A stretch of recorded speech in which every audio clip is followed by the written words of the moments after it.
The rooms. I'll see if I can get a word at half-time whether as to whether he can continue, but he's gone down the rooms. I would think that highly unlikely as North win the clearance. Stone with ball in hand, kicks long towards the goal square. It's going to be a one-on-one. Curtin, clever punch, went straight back to McCartan, over to Mitch Clark, snapped it over his right shoulder. North had the instant reply. Gets back to take the mark. Took a nice proactive position and took the mark. Short ball, fine Henderson. Handball off to Buckley in the middle of Mars Stadium. He has a vacant goal square. He pounds it home and pounds it all the way home.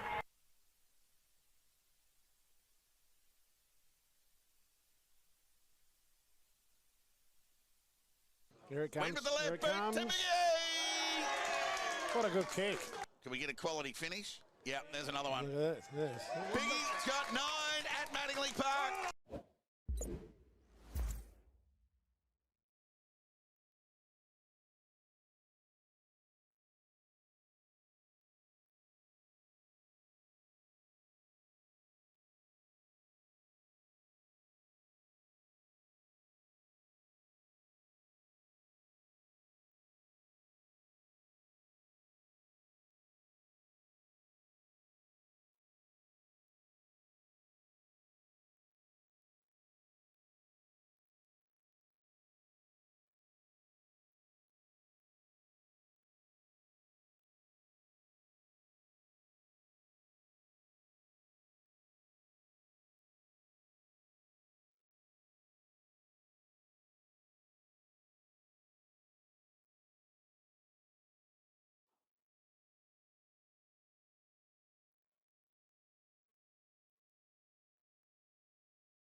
Well, a very good afternoon and welcome to Macpherson Park ahead of the opening ball up here to get play underway in round 12's match of the round here in the east. It's Melton 5th hosting the Lakers 10th in what will be Rowan Brown's last game in charge of the Lakers. Welcome Mackay from the presser for the comments this afternoon. Alex Kerr, welcome Alex. Yeah, thanks for having me, Toddy.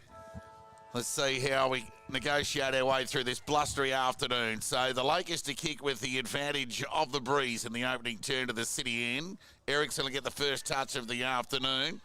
Was good play there early from the Bloods as they go deep into attack. Farrugia came off his line, couldn't hang on to the mark. Braden Kite foraging at ground level, putting the pressure on Holmes, and we'll get a ball up 25 metres away from the Bloods goal, who kick into a significant breeze in this opening term. Kite just stole it from ground level on footy. Raven in there with the long sleeves for the Lakers. So it'll be Thornycroft and Clark to contest. Erickson thrown out of the contest, wanted the hole denied. Clever gather there from Cuts, who went by hand. And the right foot kick towards beyond half-back. Geez, he got some journey on that kick. Kenny was outnumbered. Chance here for Jack Walker. Gave it over to Stewart with a grubby kick to Robinson. He fed it to Burquest with a high up and under.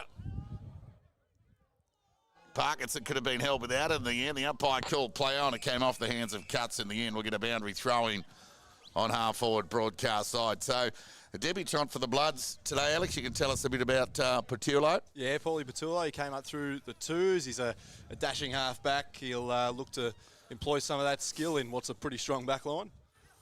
And a bit of a renaissance for one of the Lakers in Cam Landry today. His first game at the level in 20 years. As the kick from Antonak was cut off there by Riley Walker. He went to half-back to Hickey, to Scoble. Of course, no Max today. He's overseas. And on a day like today, you couldn't blame him. Left foot kick across the body. In the Corbett direction. From Yarnstrom, that kick. Looking forward to seeing how the three big guns go. Speak of the devil. Yarnstrom goes deep into the pocket. Mark's been taken there by Rich, another one. So he goes long, he wastes no time, he got plenty on the kick. He just missed off to the near side through for a behind. So a couple of the big recruits for the Lakers combining there, but just for a minor result. Yeah, you want them getting involved, especially in a day like today where with these conditions you feel like it's any team's ball most of the time. So that'll definitely play into the Lakers' hands. And out of trouble they go through Batty, and the kick was good. Onto the left foot went Greenshields towards half forward. Hickey the target. Here comes Borg, the swooper, gathered cleanly. Fed the ball in there by hand. It was good towards Burquest. He went with the left boot out in the kite direction. He took a nice grab. I thought he was halfway off there, Alex. But the crafty captain will go back and have a shot on goal into the breeze in this opening term. Yeah, trying to sneak around the back and make it absolute, but he's usually pretty accurate from here. I won't put the moz on him, though. He'll be looking for an early one, that's for sure. So a couple of touches early for a couple of those players for the Lakers I was interested in commentating this year. So Kite around the body. Gee, you wouldn't think there was a breeze the way he just negotiated that comfortably. Braden Kite gets the first of, I anticipate, being a bag this afternoon. Bloods on the board into the breeze in the opening 3 minutes. Of course, they rank one for first quarters in the competition, which is a great effort considering they're fifth on the table and third for second quarters. So the Lakers, they've had 4 individual quarter wins this year, 2 in the opening term, 2 in the second. So they'll need to go with the Bloods at least and give Rowan Brown something to take with him in his last game in charge. Stewart at the restart. He won that tap. Off half-back went Shearer for the Lakers. Hickey was dispossessed. Opportunity for Anderson, who fed it to the outside. Gathered by Antonak. Quick hands were good to Clark. Fed it by hand to another Clark. There's 3 out there this afternoon. Ground ball opportunity. How's the gather? It was terrific there from young Batty. Went searching for the debutant in there, Petullo. Couldn't get him. Phillips with a hurried kick. Hopeful rather than anything else. Reward for keeping his feet there was Cuts, and he centred the footy.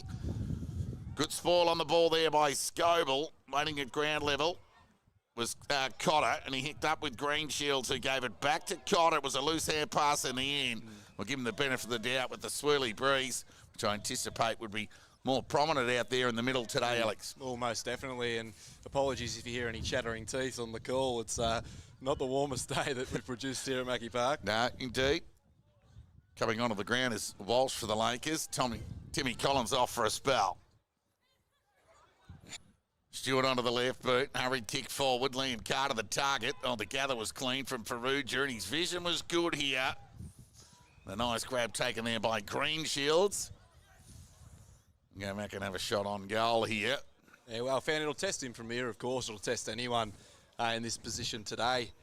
But he's backing himself, and he will take the shot. Another entry for the Bloods. They've just been able to rebound and move the ball around just a touch better than Lakers at the moment.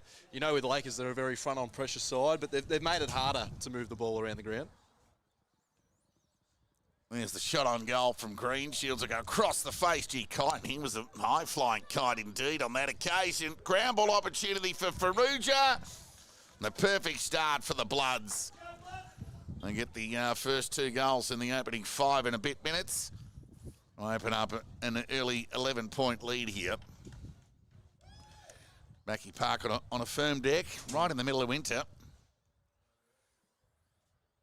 Yeah, there is some rain that could be hitting us quite soon. Hopefully they can hold off. Yeah, touch wood. We've got some imitation wood in front of us, Alex. This wind's bad enough, so I reckon if they can stay away, that'll be fantastic. So we'll give you update scores from around the grounds as they come to hand in BFNL action. A couple of rippers going on. A Bewley-less and Myless Darley up against East Point this afternoon have come to play. Loose ball to broadcast centre wing here. Chance of Hickey, and it knocked away from him. Umpire's picked out a free kick. It's going to go the Lakers' way. It's going to go to Holmes. He had Walsh to the outside, but he went forward to half forward. Phillips kept his feet the ball, and he sent the ball forward. Perugia read it best. He made it look easier than what it was. It's a nice little shimmy away from O'Kelly. His execution was good to Liam Carter, who wasted no time. He went wide of the pocket over the head of he was the number 23 named on Thursday night. He's made his way into the side today in the absence of, Brody Sullivan. Which is one of those who's gone to a wedding. Yep. And as we have seen, the Bloods have had some impact off their wings that have equated to score involvements. And I don't necessarily refer to Kyle Borg, who spent more time through the midfield. It's a right foot kick across the body. Well, it got the journey. Nice little snap over the shoulder. First of the afternoon to the young blood.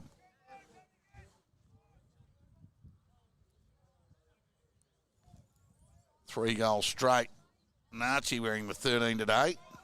Oscar in the 17. Very crafty there from Archie. The thing is, with his footy, he loves to be able to take the player on, and it's great that it's converted to this senior level. He's not afraid to take a player on and go for goal, which is fantastic. He'll get the opportunity today. Back in the middle of the ground here, ball up. First 3 goals in the opening 7 minutes to the Bloods. Stewart, hurried kick out of the middle towards half forward. Nearly a hold on the Lakers, but the umpire called play on. They're away here. Chance for Clark, who went inboard to Walsh, who just threw the ball onto the boot, hopeful rather than anything else. Opportunity there for Anderson, who coughed it up. Shearer with good pressure with the tackle from behind, but no prize to the umpire, and we'll get a ball up. Look, it's a disappointing play there from the Lakers, especially kicking to this end of the ground, which should be the high-scoring ground. It's just poor entries. Ball up, tap one there by Stewart, Borg the target. We've got leg break at the end. Chance for Walsh from a standing start. It's not a bad snap, and the breeze got hold of it. And the Lakers are on the board on the major front here at Macpherson Park. That's a great finish. And coming from a poor entry, but stoppages inside 50 are gold at this end. It's so hard to be able to get the ball outside of your defensive 50 when you are trying to rebound, and the Lakers were able to pounce, and yeah, it's a fantastic finish. And a much-needed goal, for sure. Thankfully, the Bloods have invested in those nets, especially at the town end, given the breeze. Otherwise, we'd have to ad-lib and bore most of you for far too long. Backesmo's got the opening goal against North Ballarat, so a good start for the Cobras on the road. And it's a goal apiece in the top-of-the-table clash between Sebastopol and Ballarat. Back at the restart here at Macpherson Park in BFNL's match of the round of the East. Cuts came off the wing, might have caught one high. Did. Both umpires saw it, but it was the non-officiating that actually awarded the free kick at the end. And it'll be Cuts. He goes with the right boot. He goes long. Cotter, read it best. Breeze was a little bit too tough for the experienced campaigner to hang on for long enough. Phillips went to ground, knocked off the footy there by Anderson. Ground ball. It's a hot one at that. There's 100 players around the footy. Foot race on here. And a chance for Clark, who gave it to Walsh, who had the confidence up after his previous finish. This time he's off to the right. And he's through for a minor score. That's just what the Lakers need to be doing, just getting the ball inside 50 and creating some chaos. Their pressure to the source of the ball has always been something that they've been able to herald. Oh, you should have heard them when they won the toss. They did everything but sing the song, Alex. But they decided to kick with the breeze in the opening term in Rowan Brown's last game. So there's the right foot kick there from Cuts. Another entry to him. Loose ball opportunity. Shearer rode the tackle cleverly.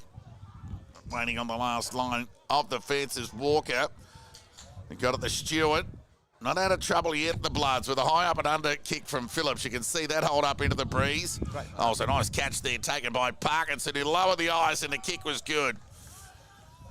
Very good passage here for the Lakers, for sure. That is just a brilliant mark in these conditions, to be able to hold your man under the footy and read that. And then an easy entry. Entries like this where you're hitting the man up is gold today, especially to this end of the ground. So that's definitely a good step forward for the Lakers in this game, and hopefully they're able to maintain that. So Shearer with 8 goals this year. You can make that 9. And he draws level with Corey Rich in the leading goal kicking this year for the Lakers. And Shearer gets that done.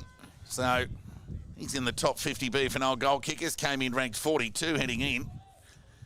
And with the 9th goal is elevated to 37 of the top 50, joining Corey Rich on 9 goals. And more importantly, back-to-back goals for the Lakers to restore a little bit more credibility on the scoreboard. They trailed by 4 points. They kick with the breeze. They'll be hoping for a third first-quarter win, given the nature of the breeze. Borg nearly run down from behind. It's rare you say that. Kick was good to Thornycroft, who wasted no time, went deep to a one-on-one. An excellent spoil on the ball there by Raven. His follow-up work was okay. Just needs some help, but they're all blood surrounding him. But Braden Kite was one of those. Now here's Borg. Spin it before he had it. Got a chance to regain his composure, and that ball will hold up nicely for Thornycroft, who pushed forward. Took an uncontested mark at the end, despite going back with the flight of the ball. We'll have a shot on goal here. 45-degree angle. Yeah, after that entry, you could just see the Bloods players all swarming to the source. And Lakers did their best to get to that frontal pressure. Going to kick around the body here. That's an excellent finish from Thornycroft. He measured the degree of difficulty well there into the breeze. And a bit of local there, Alex, because a few of the games that I've called here with the tricky breeze, they've all tried to negotiate a left to right drop punt. It's very hard. 12 and a half minutes gone opening term. Entertaining start. 6 goals on the board. The Bloods have 4 of those. And they lead by 10 points in BFNL's match of the round of the East. Loose ball opportunity for Clark. And now Rich. He was dispossessed. Well, it took long enough, and Rich was rewarded the free kick, but Shearer took the advantage. He went wide of the pocket. And Landry, for his first game at the level in 20 years, has the ball knocked away from him. He's wearing the number 40 this afternoon. He's got a good gig, that's for sure. Be able to stay deep, and obviously it's a tough assignment being on Phillips, but you'd hope you want to nurse him through the game, that's for sure. Well, if he hasn't played senior footy for 20 years, yeah, that's right. He might be matching the number on his back. For age, of course. Boundary throw in. Shallow wanted that into the breeze. Thought he crop read it best. Davis wanted a hold. He was denied. And we'll get a ball up. Right forward pocket for the Lakers. Yeah, the way they've shored up their entries inside 50, he's probably going to get a chance.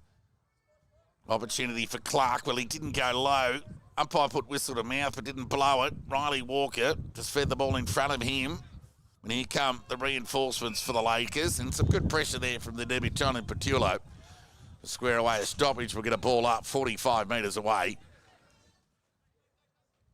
from the Lakers' goal.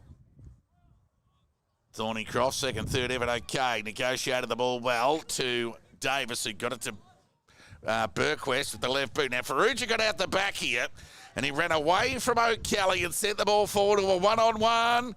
Good use of the body there by Kite. He's elusive. He went one way, then the next. Refused to do the U-turn. Did the unselfish thing. Got it over to Archie Greenshields. And the youngster gets his second of the afternoon and the Bloods fifth. Well, it was just a slingshot. Pretty hard to do in these conditions, kicking against this breeze, but they're able to get out the back. Probably the quickest I've seen Conrad move in a fair few years, and he was able to chip the ball over to Kite, who had his man right where he wanted him. Well defended, to be fair, to bring it to ground, and Greenshields was there, but it's just one of those slingshot plays which have worked out for the Bloods, and another goal on the board. But I think there's a lot of credit to be shown to the Lakers this quarter so far. I think they'd be very happy with how they've been able to approach this quarter. It's never going to be easy coming here against the Bloods, and they've been right in the game. Redan on the board at Sunbury in the form of 2 behinds. They lead the hosts, no score. Clark out of the middle. He got his own clearance. The ruckman, bouncing ball, cut off there by Riley Walker, who fed the ball by hand. To the left defensive pocket, Phillips was laconic, tried to stab the ball, turnover opportunity for Canny. You got an inboard there towards Clark. Hurry kick, shot on goals, an absolute beauty. What a finish. That is fantastic. Classy finish there from Antonak. And they get a quick response, the Lakers. They're hanging in. Well, it does not take much to be able to get it inside 50 at this end, and that's what you just have to do. You can't dilly-dally. The way that they were able to win the ball out the middle straight away, Ruckman bombs it inside 50. You want these quick entries, especially to put pressure on this defence, which they've been able to do, and they're coming away with at least 3 goals in the first quarter. I'm sure they'd be over the moon with that. Well, they average 44 points a game, the Lakers, in season 2026. Virtually half of that already. But their first and second quarters are their best. They haven't won a third or fourth quarter for the season. Well, their game style, which we have talked about for the last 3 seasons, has been their frontal pressure. It is pretty hard to maintain over the course of 4 quarters. So hopefully they're able to do that for longer today. Entertaining start. Clark at ground level, knocked it down towards Collins. He couldn't gather cleanly. He'll end up with it anyway, the big fella. That's beautiful drop punt forward in the Landry direction. He came from the back. He kept his feet. But he was out of the contest as Riley Walker gathered. Batty went to ground. It was good pressure there from the Lakers front half. And the clearing kick got towards half back. It was a good overhead stretch there from Greenshields, who played on with the left boot. Went over the head of Clark, kick smothered, ground ball opportunity for Archie Greenshields. Confidence up after those 2 goals. Got it to Ericsson, who went to the top of the goal square, off hands. Farrugia, fed it by hand. Kite, unselfish. Went towards Chase Scobell. He'll try and get around onto the right boot, and he does. And he gets it done, an excellent finish.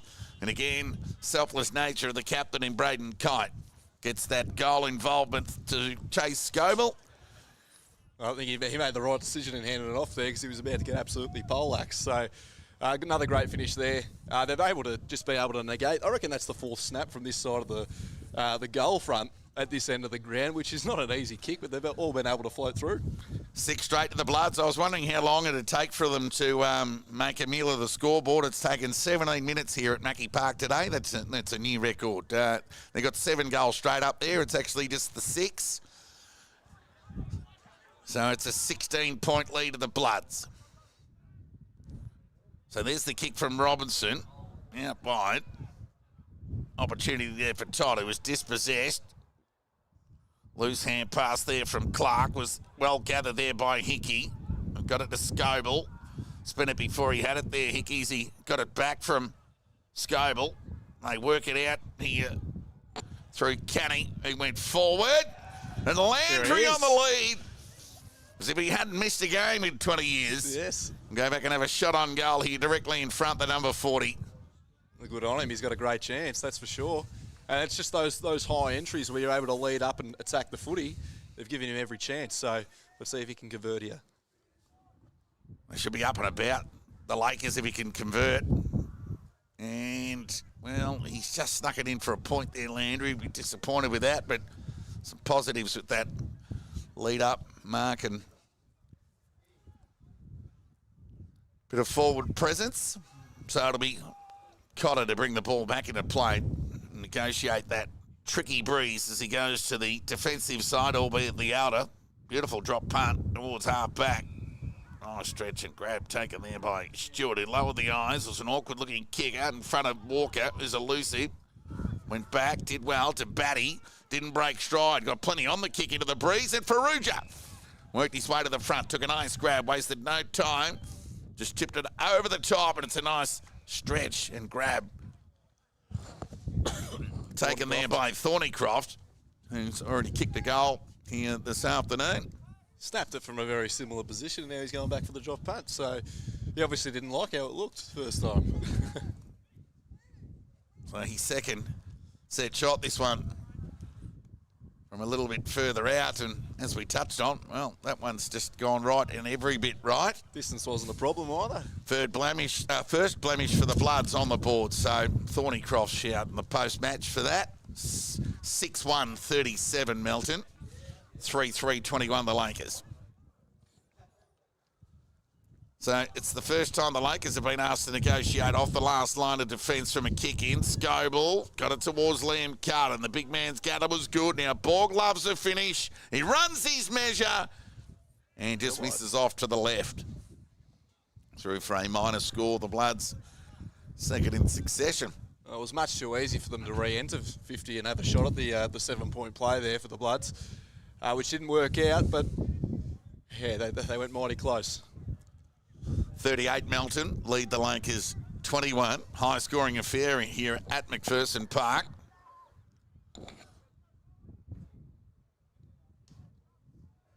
Now there's an opportunity for Hickey, basically in the middle of the ground, who fed it to Walker, who went wide to Cotter, who can steady the ship.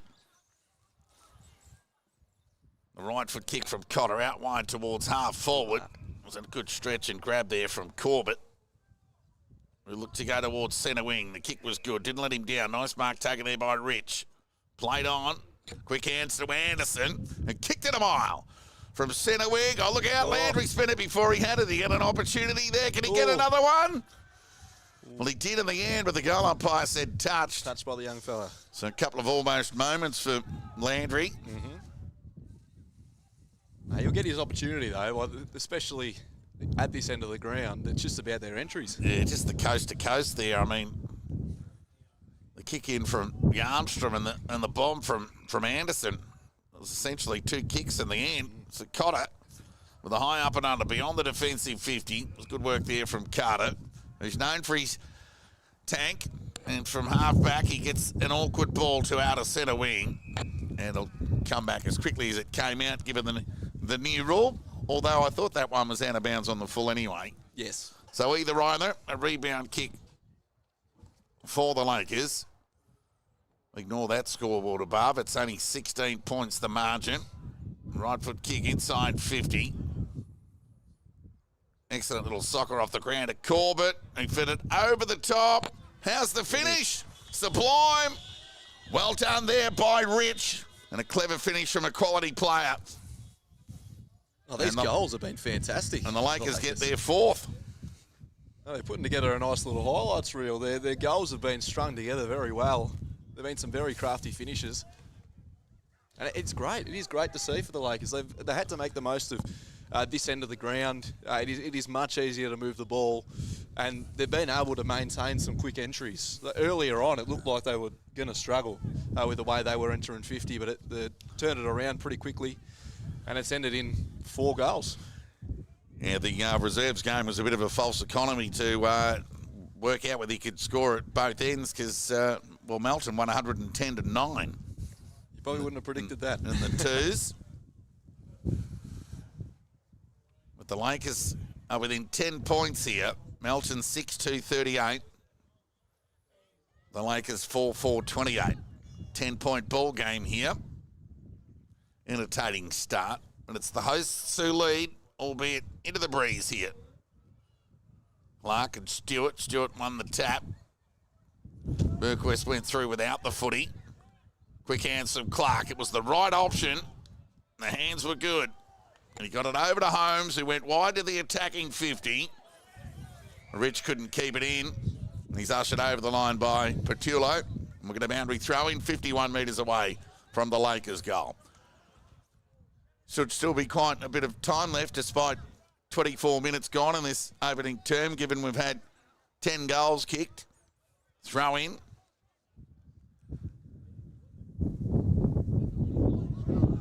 Call it even here. We'll get a square away stoppage.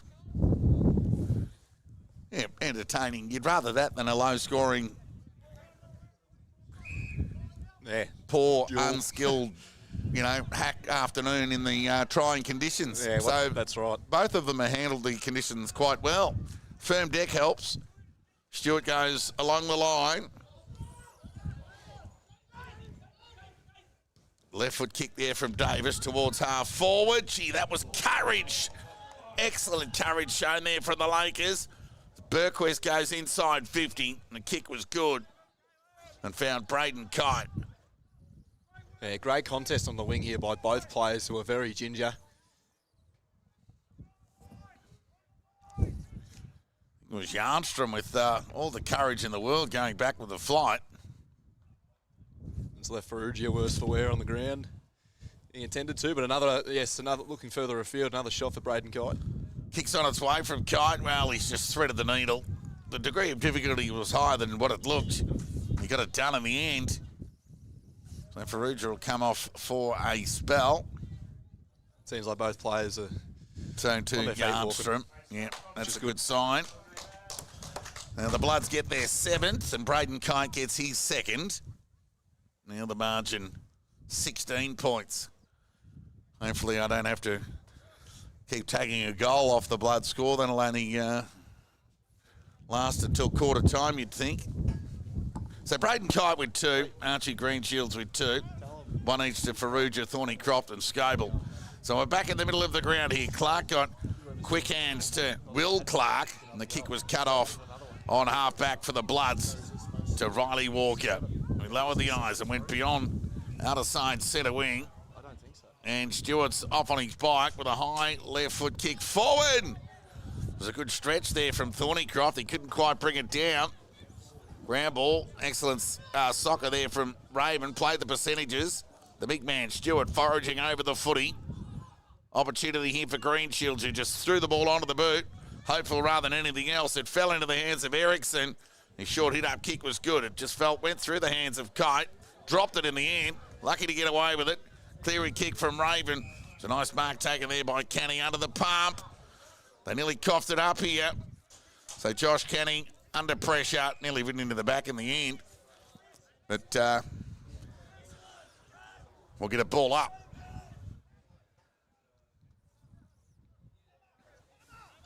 Attacking side of centre wing, broadcast sign for the Bloods. Davis over the footy, Burquest gathered. Hurried kick forward towards the attacking 50. Greenshields forced to apply the defensive pressure on Conlon to square away a stoppage on half forward for the Bloods. As impressive as this first quarter has been for the Lakers, the Bloods have still been able to manage 8 goals. It really shows just where both sides are at the minute. Well, here's a nice little turn of foot there from Todd. He went with the left boot inside 50. Rich got out the back, but gee, the ball just rolled away over the line for a boundary throw in. 15 metres around from the Lakers goal, who are pressing to try and pinch a 5th one in this opening term. And they've got every chance, especially with how they've been able to work their stoppages inside 50. It's ended in a couple of nice goals. Walsh, Shearer, Antonak and Rich already on the board for the Lakers in this opening term. They've had a good last 15 minutes. Now Davis through traffic, read it best and went to the outer side of the ground. Now Scoble had to run back with the flight, negotiate the breeze. He's normally elusive. He was forced to release the ball. Cotter provided the reinforcement and fed the ball by hand to Jack Walker. He chipped it over to Davis. It was good play. Wasted no time. Fed it over the top to Batty, to Robinson, who just tried to knock it forward. Cuts at it, socket away from him there by Robinson. It was good follow-up work. Batty kept pushing forward. Now he's under the pump and it'll be pinged by the umpire. That's a great result for the Lakers there, because that streaming work through the middle was just too easy up until then. So They'll take that as a good win. So Dick Clark's kick goes wide towards Holmes, who goes with the left boot. Opportunity there for Will Clark to Todd with the trusty left boot. The right boot there of Rich. There's a penetrating one at that, but it was read best off the boot by Riley Walker. We'll get another rebound for the Bloods. So just a little bit more composure required from the Lakers. I get the urgency to take advantage of that breeze. So Petullo, his first real genuine disposal on debut, and he just missed the target meant for Cotter, and the Lakers will get it.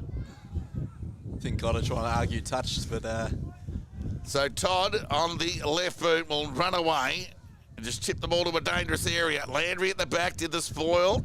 It was a good effort, presented well. Just needs to forage, but Petullo get an opportunity to make up for that errant kick moments ago. Fitted by hand to Chase Goebel. He got it to Davis through traffic. Conlon at the back. He's outnumbered 2-on-1. Green Shields took advantage of that outnumber. Sent the ball towards half forward. It just needed the sit up for Liam Carter. Fitted inside towards Borg. He can run into an open goal or just give it over the top to Braden Kite, but the siren's gone.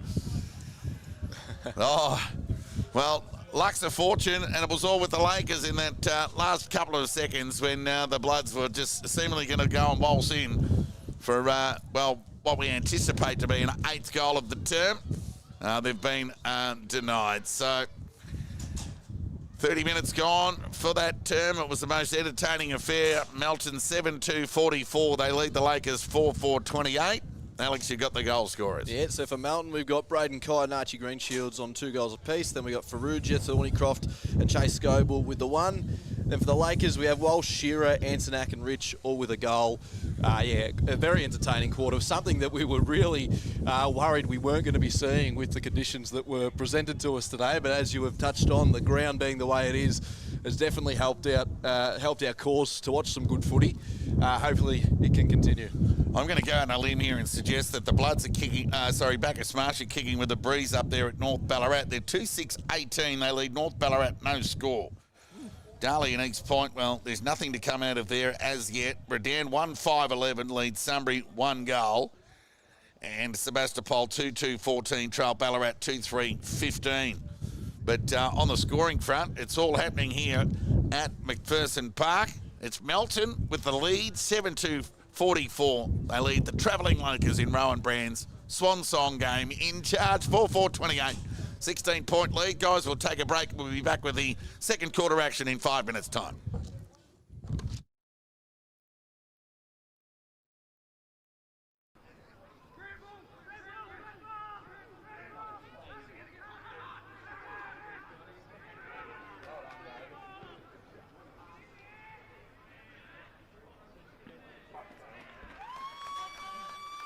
In the rooms, I'll see if I can get a word at half-time whether as to whether he can continue, but he's gone down the rooms. I would think that highly unlikely as North win the clearance. Stone with ball in hand, kicks long towards the goal square. It's going to be a one-on-one.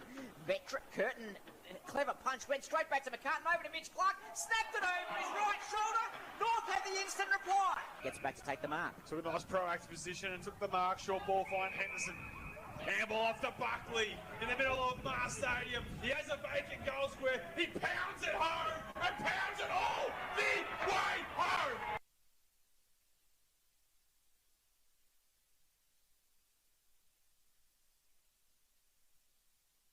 Here it comes. Win with the Here left it boot comes. to Miggy. What a good kick. Can we get a quality finish? Yep, there's another one. Yes. Biggie's got 9 at Mattingly Park.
Welcome back to Macpherson Park ahead of the second quarter action here after a most entertaining opening 30 minutes that saw the Bloods kick 7 goals to the Lakers 4, albeit into the breeze. The hosts, they've got a very handy 16-point lead. Well, there's a certain degree of inevitability about the result given the Lakers winless 2026, but they certainly brought a bit of energy for Coach Rowan Brown in his last game. Yeah, it was a fantastic start, and we're hoping that it can continue. It's going to be hard to negate the Bloods with the win this quarter, but they're showing glimpses, that's for sure.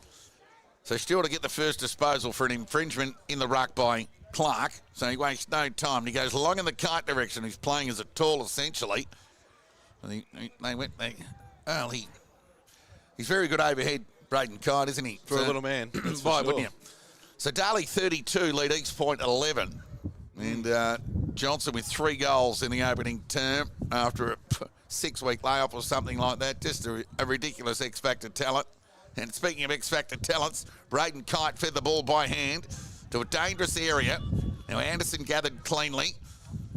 Got the ball over towards Jarnstrom, who went inboard to Canny. And they'll work it out here. Barely, as the ball ends up out of bounds on the full. So a rebound opportunity for Walker. It's a tough kick to make right into this pocket. So Riley Walker looks to square the footy with an awkward exponent of the drop punt on that occasion. Loose ball, Anderson again. Hurried kick out of the congestion there from Jarnstrom. Was cut off there by Robinson. He's got Riley Walker to the outside if he wants him, but he'll look to go central with a right foot kick to a dangerous area. This is a good kick. Perugia got a bit of it, obviously back on the ground after that heavy knock of the opening term. Stolen by Greenshields for number 3. Got it done, Archie. What a finish. Jeez, we're seeing some good goals at this end of the ground. He's just bobbing up like an olive you don't want on your pizza, Alex. You don't like olives on your pizza? I'm pretty happy to see one on there. No, great finish from the young man. Like you said, he's got his 3 goals already. He's always had that talent to be able to take a game by the scruff of the neck, and looks like he's doing so here today. So hopefully his form can continue. But you look at what the Lakers need to do now. The ball's going to be coming in thick and fast into this defensive 50. They need to be on their A game. Back at the restart. Goal in the opening 2 minutes to the Bloods. They're going to look ominous with the breeze in this term for the most part, you'd think. Borg. Well, Clark had a bit of it. Couldn't hang on. Went over the head of Jarnstrom. Look out. From one Greenshield to another. The finish is good from Oscar on that occasion. They get 2 in the opening 2 minutes. With Archie with the bragging rights at the moment with 3. Brother Oscar hitting the board. Getting his first of the afternoon. We're trying to hit him with anything you can do, I can do better. A bit of brotherly competition out there. I'm sure they're going to have their opportunities for the rest of the game, especially in quarters 2 and quarters 4, kicking to this side of the ground. Let's not underestimate the importance of a percentage gain here for Melton this afternoon. Whilst they do have a superior one over Sunbury and the Cobras. Here they go again through Hickey. And the ball rolls over the line. We'll get a boundary throw in. Right forward pocket. 28-point lead to Melton. Blustery conditions. You can probably pick it up through the mic. Trying to shield it, just won't do anything. Boundary throw in. That wasn't teeth, actually. That were the pages chattering. Loose ball. Got him 10 on the footy there from Rich. So good to see they've got their good players behind the footy. The Lakers. Yeah. Smart coaching. That's right. I don't really think they've got much choice, especially with how this wind is blowing. It just makes it so much easier to enter 50. Well, they'll need to get on their bike if they want to go coast to coast at all in this term, because all of the Lakers are in the front third, albeit Melton's. That's right. As disappointing as it is hard to know what to do to counteract this situation, because they played such expansive footy, attacking footy in the first quarter, and now they have to literally just play the opposite to be able to try and stay in this game. But you know, they're not going to be able to put the score on the board themselves. Boundary throw in. Clark had front position, couldn't impact the aerial. And we'll get a stoppage. So the Bloods 9 goals to 56. Over recent years, they've just been, well, near or below 50%. This year they rank third in conversion, which is a spike for the Bloods. Because it was 2 or 3 seasons where they'd been wasteful in front of goal. It's probably had a little bit to do with these blustery conditions at Macpherson Park. So it'll be Clark. He'll go short with the left boot. The kick's okay to Yarnstrom. He went wide of the pocket to Parkinson. Off the hands of Raven from Scoble. And we'll get a boundary throw in, 60 metres away from the Bloods' goal. So they need to play smart defensive footy, take the lead of the way the Bloods played that opening term to that outer side of the ground. If you're wondering what side to play, just watch the way Cotter plays. So Antonak just threw ball onto the boot. Hickey finally gathered. Fed it to Scoble, who's held up, taken to the ground by Kenny. Not a great deal of pride there. He plays on. Oh, and the kick was smothered. Clark's kick was smothered by Borg. Rebound opportunity for the Bloods. Liam Carter kept his feet, somehow kept it in. High, dangerous ball. Kite, dangerous around these ones. But it was well read there by Anderson. It was a good outfield catch in the end. He had to wait under it for an eternity. Player Anderson. Left foot kick to the other side. A penetrating drop punt, albeit into the breeze. Off hands over the line for a boundary throw-in. So a good 3.5 minutes from the Lakers into this breeze in the second term. As we approach the 6-minute mark, the Bloods essentially double the Lakers score at the moment. 56 plays, 28. Throw-in. Tap one there by Stewart. Hickey was on the move and gathered cleanly into a dangerous area for Ruja. Well, he's just looked that bit dangerous for the most part this afternoon. Conlon was tackled, taken to the ground, and pinged by the umpire. Well, you'd think he'd be having a shot with the conditions on hand here, Bergquist, and I think, yeah, that is what he will take on. He'll take a well-timed kick. I think all we need to do is float it up there and it'll just get carried through. Well, let's see how he goes, because there's nothing presenting. So he just thumps the ball onto the boot. He gets plenty of carry, Kite at the back. Couldn't hang on. Not out of trouble yet, the Lakers. Eriksson went low, anticipating a high, and he got one in the end. That's the small forward craft. They're all pretty good at winning them. Well, he doesn't even have to go low, Eriksson. He's already there. Such is true. Of course, no Harry Handley today for the Bloods. Max Scoble and he away overseas. And Eriksson just makes no mistake. Experienced campaigner. He gets his first of the afternoon. The Bloods get their 10th and reward for their conversion. 10-62 Melton. Lead the Lakers 4-4-28. Tick over 7 minutes gone second term. And you mentioned a player there. You mentioned 2 players, obviously Max Scoble and Harry Hanley. Both have been instrumental in the team this year, especially when the times were tough.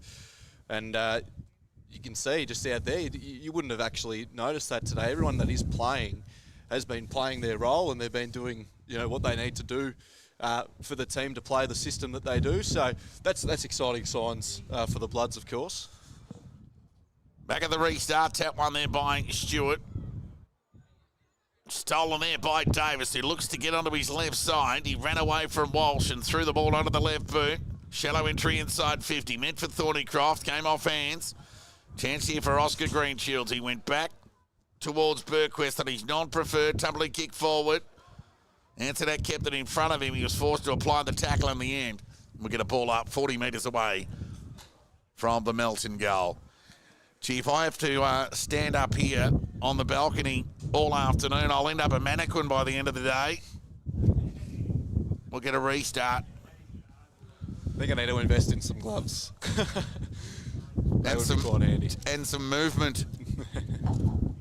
Ground ball opportunity. Well, for the boundary umpire, really, as it trickles over the line. We'll get a throw in. 40 metres away from the Melton goal. 62 plays, 28. Throw in. Well, it missed everybody in the end. A hurried kick there from Clark. It was smothered. And we'll get a ball up. I'm sure that gives an indication to everyone at home how much this wind is blowing.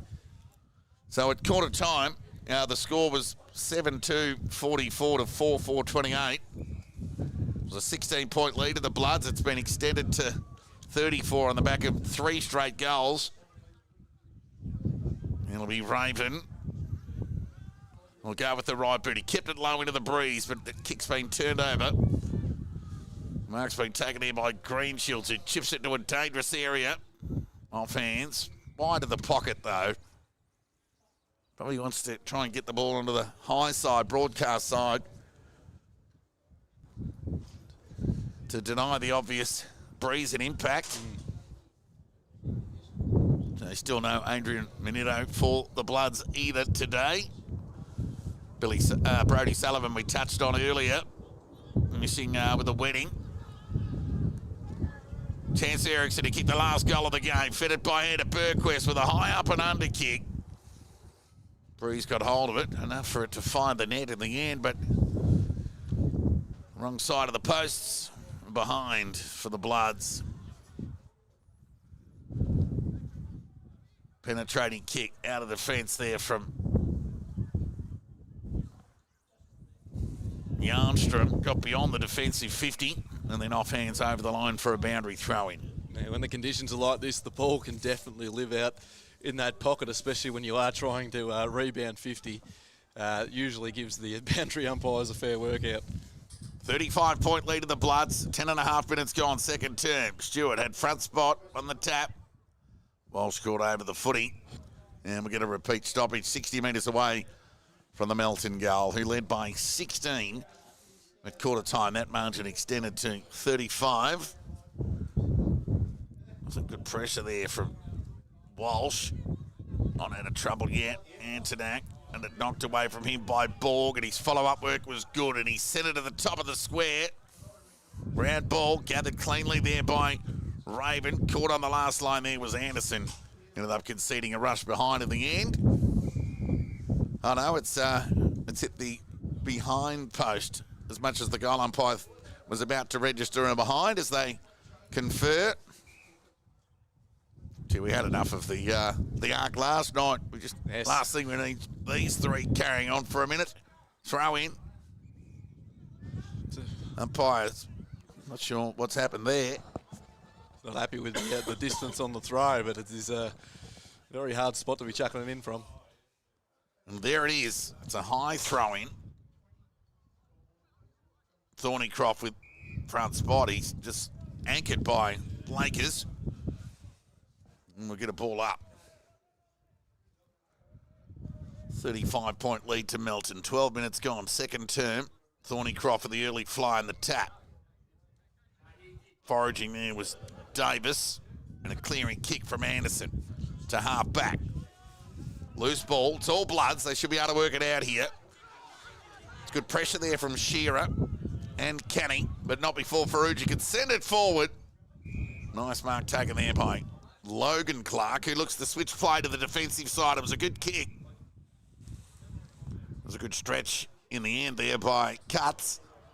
With the way that the Lakers are set up, though, you can already see Melton being in the positions where they want to be much earlier than them. So Timmy Collins' kick found Rich on half-back, who looks to continue the pattern of play to broadcast side to Shearer. He can chip it over the top. It was a difficult kick. That ricochet kick was most fortuitous there for the Lakers. As Yarnstrom was able to get it back. His kick was good to Rich, who gave it back to Yarnstrom to half forward. Phillips released the ball to Cotter. And from a standing start, the kick from Beeson found Thornycroft, who went into the middle of the ground. It was a dangerous kick in the end. Chance here for the Lakers, who've got an outnumber. He dropped his legs in the end, and it probably cost him. So Davis will switch play to the outer side of the ground, and they're away here through Cotter. We can take a running bounce. He's got Scoble to the outside if he wants to, but he elects to go by foot to Kite. It went through his hands. Now chance at Corbett with a dangerous kick, but it was well measured. And found Yarnstrom. We'll go with the left boot towards Rich. and was strong overhead, then went to ground. Burquest, he looks a bit worse for wear, Burquest. Umpires picked out a free kick. It's going to go the Lakers' way. Gave a bit of a scare there by the way Burquest was laying on the floor. So Rich will come broadcast side with an awkward but favourable kick to the found Shearer.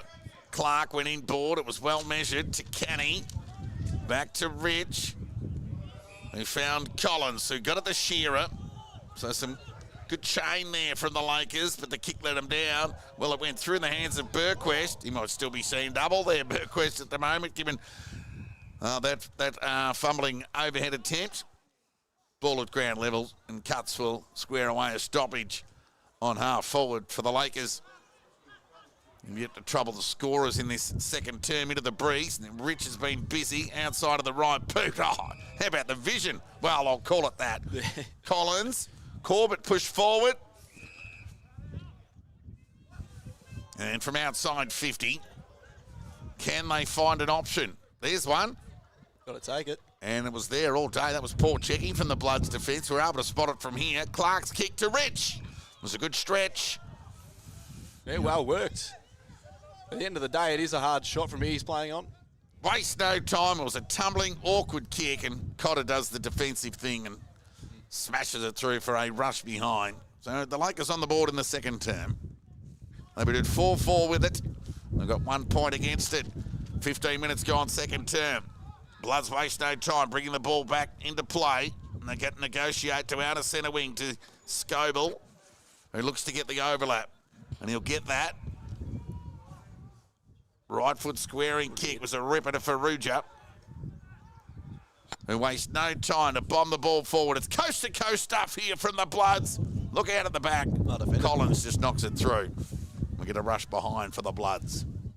We're seeing some much more positive ball movement from the Lakers into the breeze. I feel like the way they were able to switch the ground earlier on was just to show that they actually are still trying to be able to move the ball up the ground. It's not just a defensive effort trying to defend the Bloods at this end of the ground. Well, they've turned it over again to Cotter, who wastes no time sending the ball forward out in the Liam Carter direction, who presented, took an ace mark in the end, uncontested. Just went and put the moz on him. And he'll go back and have a shot on goal. He'll walk away from us here, 45-degree angle. A chance to extend and kick the Bloods fourth for the term. So the Lakers will be relatively happy in retrospect, given they conceded 7 with it in the opening term and just the 3 with it in this term for the Bloods. That's a bit of a shank there from Liam Carter, but tight went at best. Very fortuitous. And a chance for Kite to kick goal number 3. Well, he's had his hand in a couple of others and almost won there at the end of that opening term. It was denied only by the siren. And she kicked goal number 3, goal number 25 for the season. Across the body he goes. Little work for the goal umpire. And the ball goes to town. And the Bloods get their 11th. 17 minutes gone, second term. 11-4-70 Melton. Lead the Lakers 4-5-29. An ideal opportunity to get you an update score from around the grounds in BFNL action. Well, as they go retrieve the ball as well, although they were able to turn the ball over there, Lakers in a poor fashion, which ended up in a goal, they're still trying to bite things off and they're trying to be attacking with their footy, which, I mean, you can't ask for much more. You want to see that from a side who have been struggling this season? North Ballarat 5-1-31, getting their chance with the breeze. They lead Bacchus Marsh 2-6-18. Darley 8-2-50, lead East Point 2-7-19. Sunbury 1-2-8, Trail Redan 2-6-18. And Sebastopol 5-4-34, lead Ballarat 2-4-16. Giabuli and Myersless Darley, well, showing no signs of that with a 31-point lead midway through the second term. Of course, East Point haven't won at Darley Park since 2014, Alex. So yes, it's been a drought for the Kangas.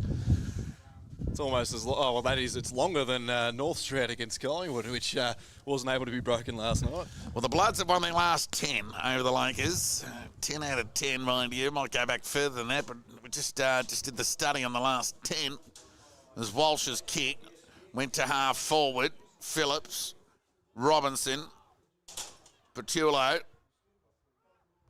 Phillips and Davis. So, bit of Chinese checkers there from the Bloods, and they work it out. Davis finally got the overlap in the end of Jack Walker. So his right foot kick to half forward was good. It was a good grab there by Green Shields. It would have had a bit of weight on that footy. Excellent smother there from Corbett. Davis kept pushing forward. Fed it back to Green Shields. That was a throw. Umpire called play on. Ferrugia went to ground. We'll get a ball up on half forward for the Bloods. Yeah, no easy feat taking these grabs with the added wind pressure, that is for sure. Ball up. Anderson took them on and shrugged the tackle there at Thornycroft. It was all a bit too easy, but the kick was unfortunate because Walker found Borg, who went with the left boot towards Carter, who's over the back. Well, the boundary umpire will be, in fact, as he'll boundary throw it in with the scores reading 70-29 in favour of the Bloods. Near time on second term. The hosts by 41. They booted 4 goals in this term. To the Lakers, 1 behind. Throw in. Shallow one at that. Ferrugia on the tap. Only as far as Yarmstrom. Hand pass meant for Rich. Ground ball. And Davis is tackled, taken to the ground again. Well, I've seen hotter ones paid this afternoon, and Yes. Davis lucky to get away with that. Time on second term. Wind continues to blow here. And pass to the outside towards Rich. He's had a bit of the ball today. It was a good stretch and a grab taken there by Thornycroft, who'll go back with the 45. They love the lateral movement in their back half, the Bloods, as Walker took on the tackle of Andernack. And, well, whistle went to the mouth of the umpire. Opportunity there for Cuts. His hand pass rebound to an outnumber of Bloods. Now Burquest with the right boot can go towards the attacking 50. Ferrugia through his hands. It was a heavy ball in the end. It'll be a free kick for over the shoulder. Go the way of Raven. So from a standing start, he fed it by hand to Rich, who went along the boundary line. Ground ball for Ferrugia across the body. Hurried kick was good and found Green Shields. Right place, right time. I reckon he'll back himself here. Well, he'd want to because Brother Oscar just ran past for the handball receive and was denied. And he's the left footer of the family as well, so probably a better chance from this position.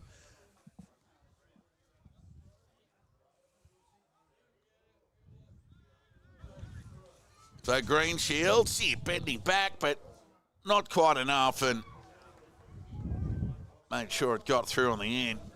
He gave a good ride. They do say you got to feed the hot hand, so he's probably rightful in taking the shot.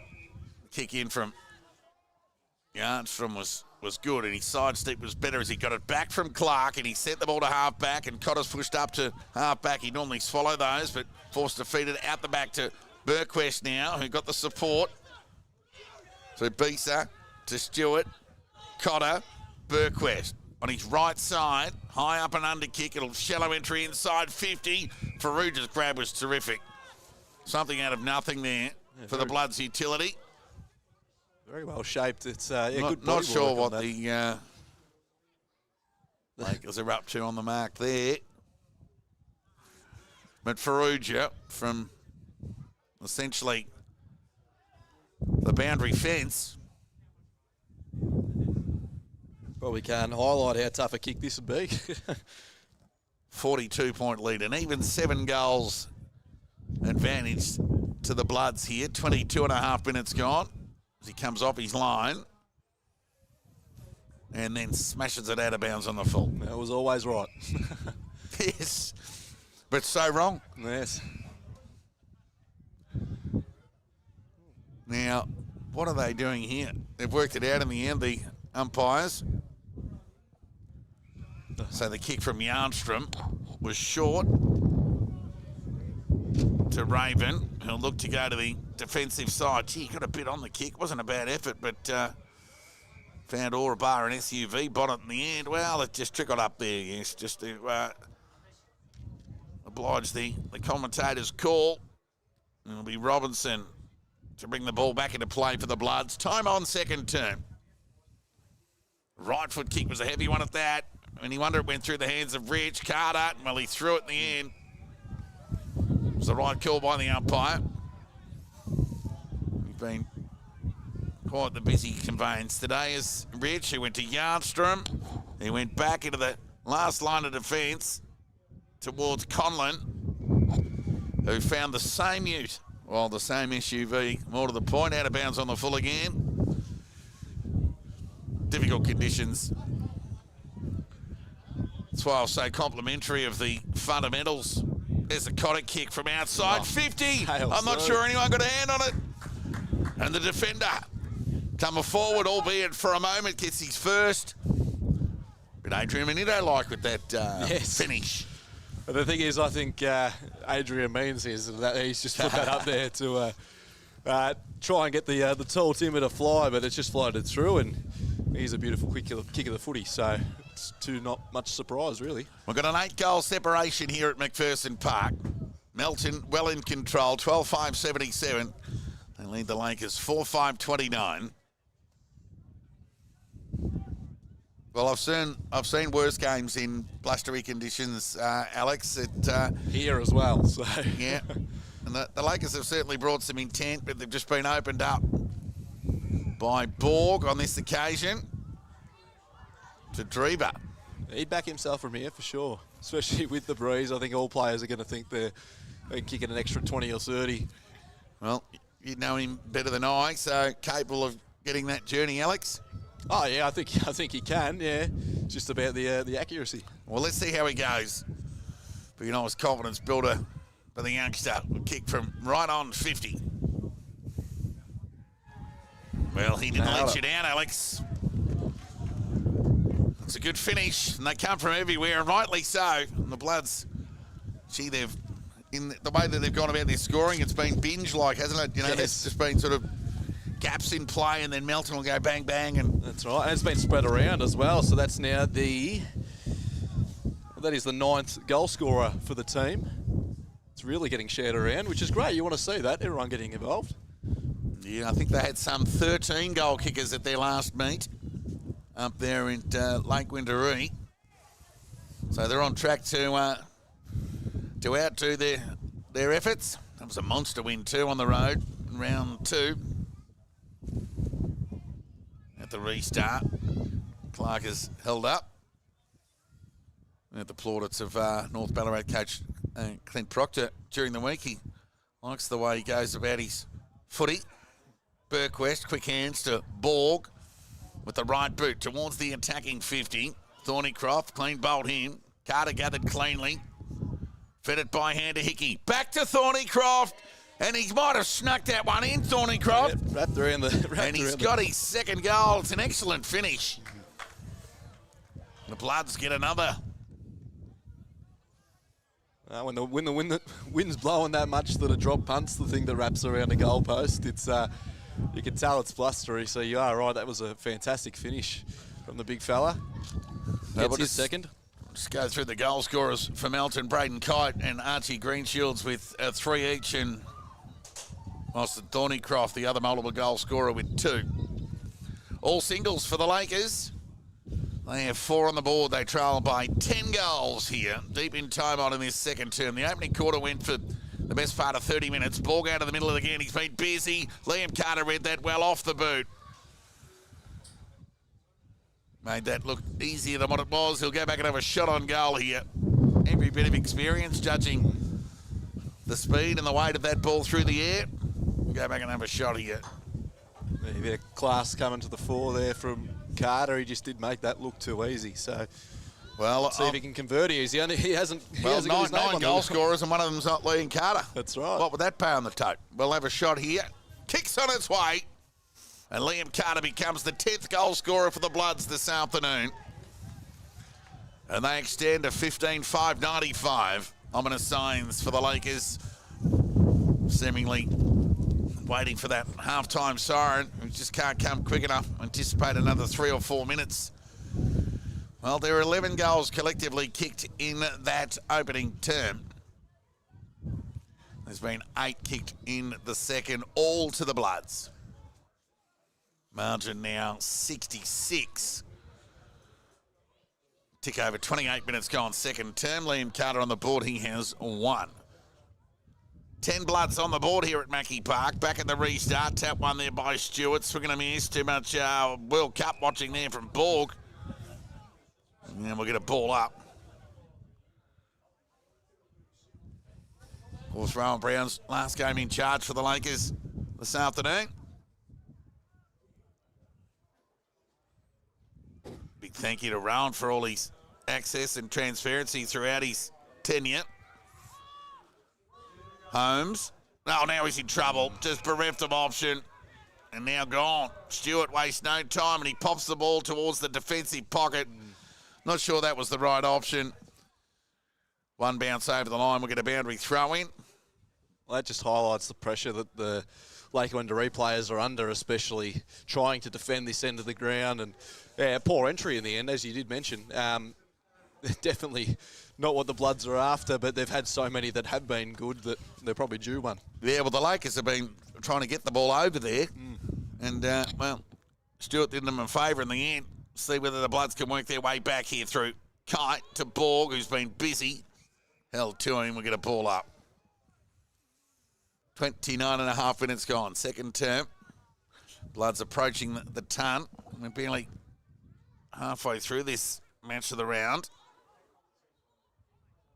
Chance here for Faruja. Yeah, blatant throw. He's going to come back, throw. Free kick's going to go to Todd. The left footer. Got a nice left foot on him too. He goes short. The kick's okay. It'll be Rich, and he's been busy behind the ball today. Short kick's okay. A right foot kick comes out the direction of Conlon, who had to go. He was the meat in the sandwich momentarily. He was rewarded with the ball, with the chest mark in the end. Oh, don't know about that kick. Trevor Chappell would be proud of that one. Ground ball. Opportunity for O'Kelly. Got it to Rich, he kept running. Got it back there from Yarnstrom. Good individual effort there from Rich. They were able to negotiate the ball towards half-back. Right foot kick from a standing start. They were out of centre wing. Landry was in front. Bloods had numbers. Riley Walker spun it before he had it. He had time to go back, and they'll work it out here, the Bloods, through Stewart, who's essentially on the last line, albeit on half-back for the Bloods. Batty back to Stewart. They had the out there behind the ball through Jack Walker, but they elected to go forward to Ryan Davis, who came back inboard on Walsh. Told to play on there by the umpire was Cotter. And he hit up Borg, who's having a day out. Left foot kick towards half forward. To Petullo. Sent it forward to a dangerous area, and Kite came out and presented, took an ice mark on the chest. So a nice forward 50 entry kick there from the debutant. Yeah, he'd be happy with that. I think they were out on the far side, but he elected to bite it off, and he hit the skipper on the chest. He'll be very happy with that moment. And another chance for Kite to kick his fourth. A chance to bring up the ton ahead of the halftime siren here at Macpherson Park. The Bloods rewarded with their accuracy on goal. 15-5-95. They lead the Lakers 4-5-29. Kite for goal number 4. He's just snuck it in. He's got 5. And the Bloods have got 101 here at Macpherson Park. 32 minutes gone second term. 16-5-101 the Bloods. They lead the Lakers 4-5-29. Melton out to 72. Just hoping that you saw a couple of times, probably in the last 10 minutes, just a couple of poor skill executions from the Lakers, which is a little disappointing. Hopefully they don't lose that confidence in those things that they can control for the rest of the game, because we want to see them, especially in the third quarter, get themselves back into the game and make the most of this end of the ground. Clark and Stewart in the middle of the ground. They contest again. Stewart's second effort good. Won the tiebreaker. Was nearly as good as a kick, but Rich off half back. Tumbling kick towards half forward. Gathered by Corbett. The siren sounds for half-time here in PFNL's match of the round here in the East. Well, the Bloods booted 9 unanswered goals in that second term. They've got 10 players to hit the scoreboard on the major front. They've got a commanding 72-point lead at the half. Alex, you got the goal scorers. Yeah, so we got Braden Kite out on his own with 4 goals. Archie Greenshields with the 3. Then we got Aussie Thornycroft with 2, Ferrugia, Scoble, Oscar Greenshields, Lockie Erickson, Cotter, Drever and Carter with the 1. And then for the Lakers, still the same, Walsh, Shearer, Antonak and Rich with 1. Let's go around the grounds with an update in halftime scores in the BFNL. North Ballarat 6-4-40, lead Bacchus Smash 2-6-18. Darley 10-6-66, lead East Point 2-7-19. Sunbury 1-4-10, Trail Redan 2-8-20. And Sebastopol 5-8-38, lead Ballarat 4-4-28. So we've got a couple of interesting games going on around the region. Will Johnson with 4 goals for Darley in his return game, and a timely return for Johnson given the big out of Bewley and Myers. Of course, he's missed a few weeks. But here it's all Melton at Macpherson Park. They lead the Lakers by 72 points. 101 plays 29. Guys, a break, and we'll be back with the second half action in 10 minutes' time.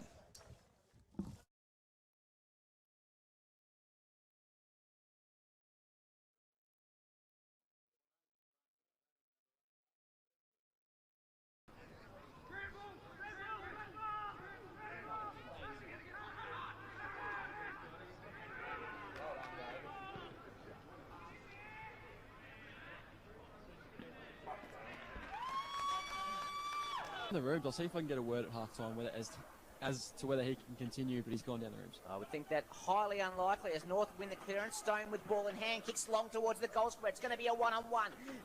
Curtin, clever punch, went straight back to McCartan, over to Mitch Clark, snapped it over his right shoulder. North had the instant reply. Gets back to take the mark. Took a nice proactive position and took the mark. Short ball find Henderson. Handball off to Buckley in the middle of Mars Stadium. He has a vacant goal square. He pounds it home and pounds it all the way home.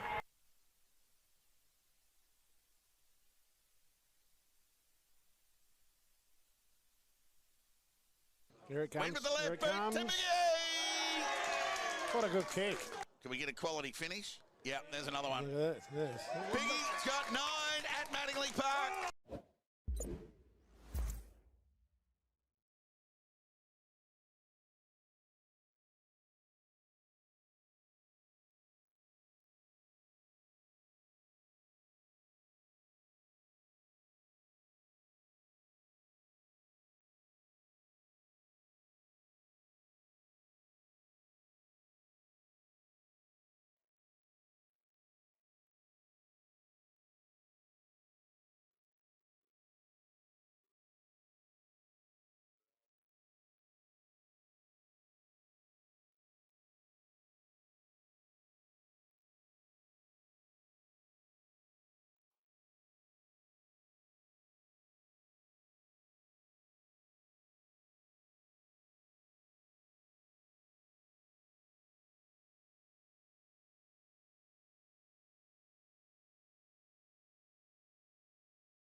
In the rooms, I'll see if I can get a word at half time whether as to whether he can continue, but he's gone down the rooms. I would think that highly unlikely as North win the clearance. Stone with ball in hand, kicks long towards the goal square. It's going to be a one-on-one. Curtin, clever punch, went straight back to McCartan, over to Mitch Clark, snapped it over his right shoulder. North had the instant reply. Gets back to take the mark. Took a nice proactive position and took the mark. Short ball, fine Henderson. Handball off to Buckley in the middle of Mars Stadium. He has a vacant goal square. He pounds it home and pounds it all the way home.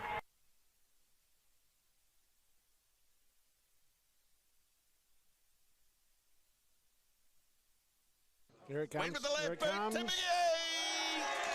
What a good kick. Can we get a quality finish? Yep, there's another one. Look at this. Biggie's got 9 at Mattingly Park.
Welcome back to Macpherson Park for the second half action here. It's the Bloods who lead by 72. They kick into the breeze to the left of screen.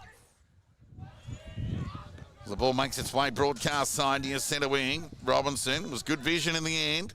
Got it to Burquest, to Jack Walker. Well, he dropped it in the end. Incorrect disposal. And Cutts will take the free kick. Man, you went to school with Alex. Yeah, there's plenty out there in this league that I did end up going to school with. So he goes to Landry. Now, he's one bloke you didn't go to school with. Cotter will work it out of the outside. Got it to Scoble with a right kick. Right foot kick. It was a good one at that, and found Ericsson, who presented them the lead in front of Holmes. And he looks to continue the pattern of play with an awkward-looking kick towards outer centre wing. We'll give him the benefit of the doubt into the breeze today. Chance there for Walsh, who's forced to release the ball by hand. Ground ball opportunity. Hickey, well, he was tackled without an umpire called play on. Todd gathered. Sent it tumbling kick forward. Went through the hands of Anderson, who's gone forward. Corbett went low, one of the high, denied by the umpire. Rich, and a busy opening half. Back to Corbett, left foot kick across the body. Tack on the footy was good there from Walker, who lowered the eyes and found Scoble. Had to be strong overhead. Looked to play on, and he gave the ball. The first option was good to Walker, who found Liam Carter, who so often finds himself with ball in hand on half back on that outer side. Kick was central. You mentioned his tank. He gets up and down the ground a fair bit. He does. That kick meant for Burquest was taken in the end by Jack Walker. He said, well, okay, I might as well give it to you, Burquest, who just, well, that was stroking distance there if it was a golf shot from Burquest. Penalty in the end in the form of a stoppage. A sigh of relief for the Lakers, who get to keep the ball in their front half. Now, I have seen that given a free kick before if you don't give the ball back meaningfully to the umpire. Clutching at straws, but I've seen it happen. Happened at the AFL level. Now, here's Clark. He's a clever player, said Clint Proctor, and he's confirmed that with an excellent finish in the opening 2 minutes of the third term. So Will Clark gets his first. In best 3 of 9 heading in. It's been a busy afternoon. Fantastic finish. I'll tell you what, all their goals today have been great work. Look, the way they've been able to finish off their goals, whether it's snaps or the drop punts on the run, they've been able to be very clinical. It's just about the opportunity. Can they win a third quarter of the season in Rowan Brown's outgoing game? It's going to be tough for sure. They've got the right conditions to be able to suit. It's just about how they can win their stoppage and get the ball inside 50. There just can't be any dilly-dally. They've just got to win the ball and get it forward. Well, they're off to a good start. On the back of a good finish, Stewart with the early fly. Hickey said, well, if no one wants it, I'll have it. And he sent the Bloods forward, went over there to Carter. Parkinson got a hand on the footy. Now he went to ground. Now he's in real trouble. The umpire said no prime. We'll get a ball up 40 metres away from the Bloods goal. Blustery conditions, to say the least. They say it's 12 degrees and it feels like 7. I'd like to halve those two tips. Here's Will Clark. Confidence up after that last goal. Fed it by hand to Walsh. He got it at the outside. And found Yarnstrom. He went to outer centre wing. The kick's been cut off there by Cotter. He kicked a goal in that second term. One of 10 Bloods hit the goal scoring list today. Burquest back to Hickey. He got a little bit of a jar of the ankle as his foot hit the body of Shearer. Chance here for Riley Walker. Right foot kick to Cotter, and the kick was safe. I hope Hickey's okay given that ankle injury he sustained. Well, a junior training last year of all times and it was about at this time of the year too, Alex. Yeah, to the leg. Yep. And it was really the unravelling of the Bloods too. So Scoble just hit up Liam Carter. He's a different player this year, Chase Scoble. It's more of a confidence thing. He's sort of got a sense of belonging this year at the level. Bloods go into attack, and Farrugia has coughed up a free kick. Probably there. They waste no time, and a thumping kick there from Clark will get only as far as Cotter, who marks on outer centre wing.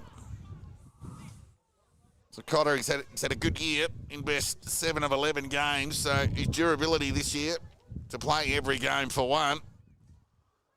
This surpassed the last couple of seasons where he's had injury-interrupted seasons. Farrugia It's been dangerous aerially all afternoon. He's told to play on by the umpire. He dropped it in the end. It was good work there from Yarnstrom. Oh, and they've reversed it. Lacks of fortune. Ferrugia will get it back. Melton lead by 66 points. After they lead by 72 at the half, we've been playing a tick over 5 minutes. Ferrugia, tumbling right foot kick. Greenshield's in front. He's made the conditions look easier than what they've been today.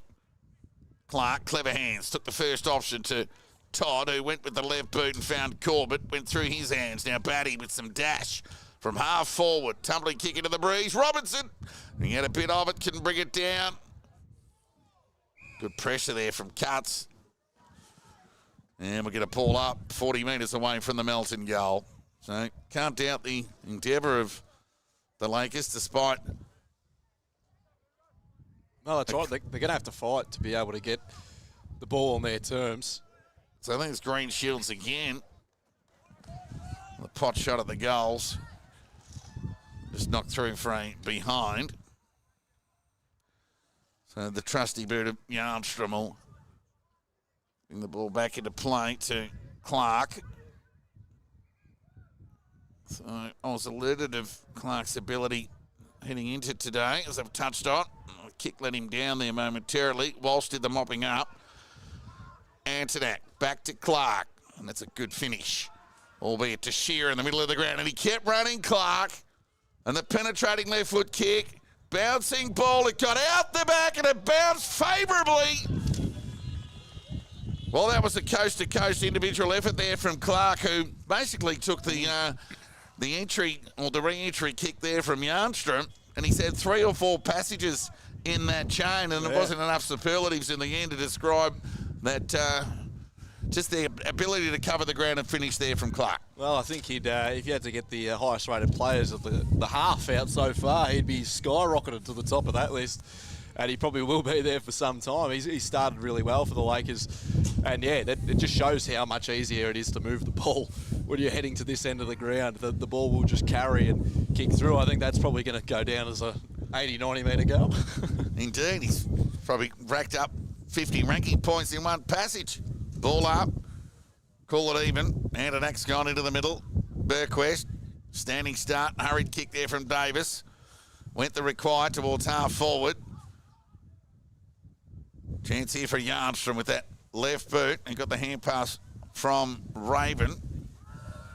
That's a good pressure there from Antonak to square away another stoppage, and we'll get a ball up. Well, it's good to see how the Lakers have come out, though, at stoppage. Their front-on source pressure is still there, something that they had struggled to maintain throughout the games this season. Well, Walsh dropped it, lucky to get away with it in the end. Now, Clark just fed it the advantage. It was almost a clever hand pass to Todd, who got it to Cuts, who went back inboard looking there towards Clark, but missed him on that occasion. So Jack Walker fed it by Ander Scoble. Now, the wind blew it off his hand as he went to handball. Can you believe it? So Todd got it to Clark, who went back with the underhand pass. Somehow got it back. He's been busy in this third term. He fed it over the top, but we're going to get a ball up here. Some 50 metres away from the Lakers goal. Ball up, tap one there by Stewart, and we'll get a boundary throw in. This will be one of those prime representations of what the wind's doing out there for the viewers. We'll see if the ball ends up going to the ruckman here, or 20 metres to the right. Well, the boundary umpire's come in about 20 metres and then thrown it up in the air. This will nearly land on his head, but Stewart got there first. Clark won the tiebreaker in the end. Searching hand pass to space was gathered by Scoble with a dribbling ball to outer centre wing. Ferrugia tried to knock it to the advantage of Ericsson. Going through traffic there was Yarnstrom.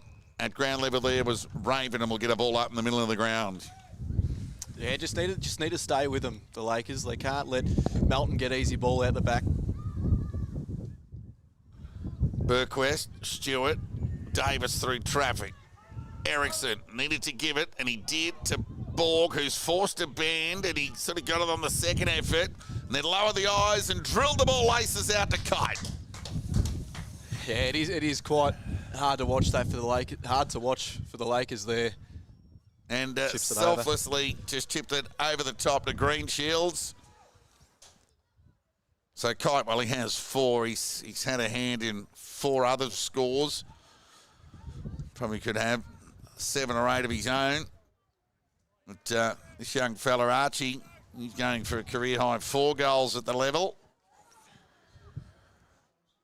And a chance to get the Bloods first of the third term.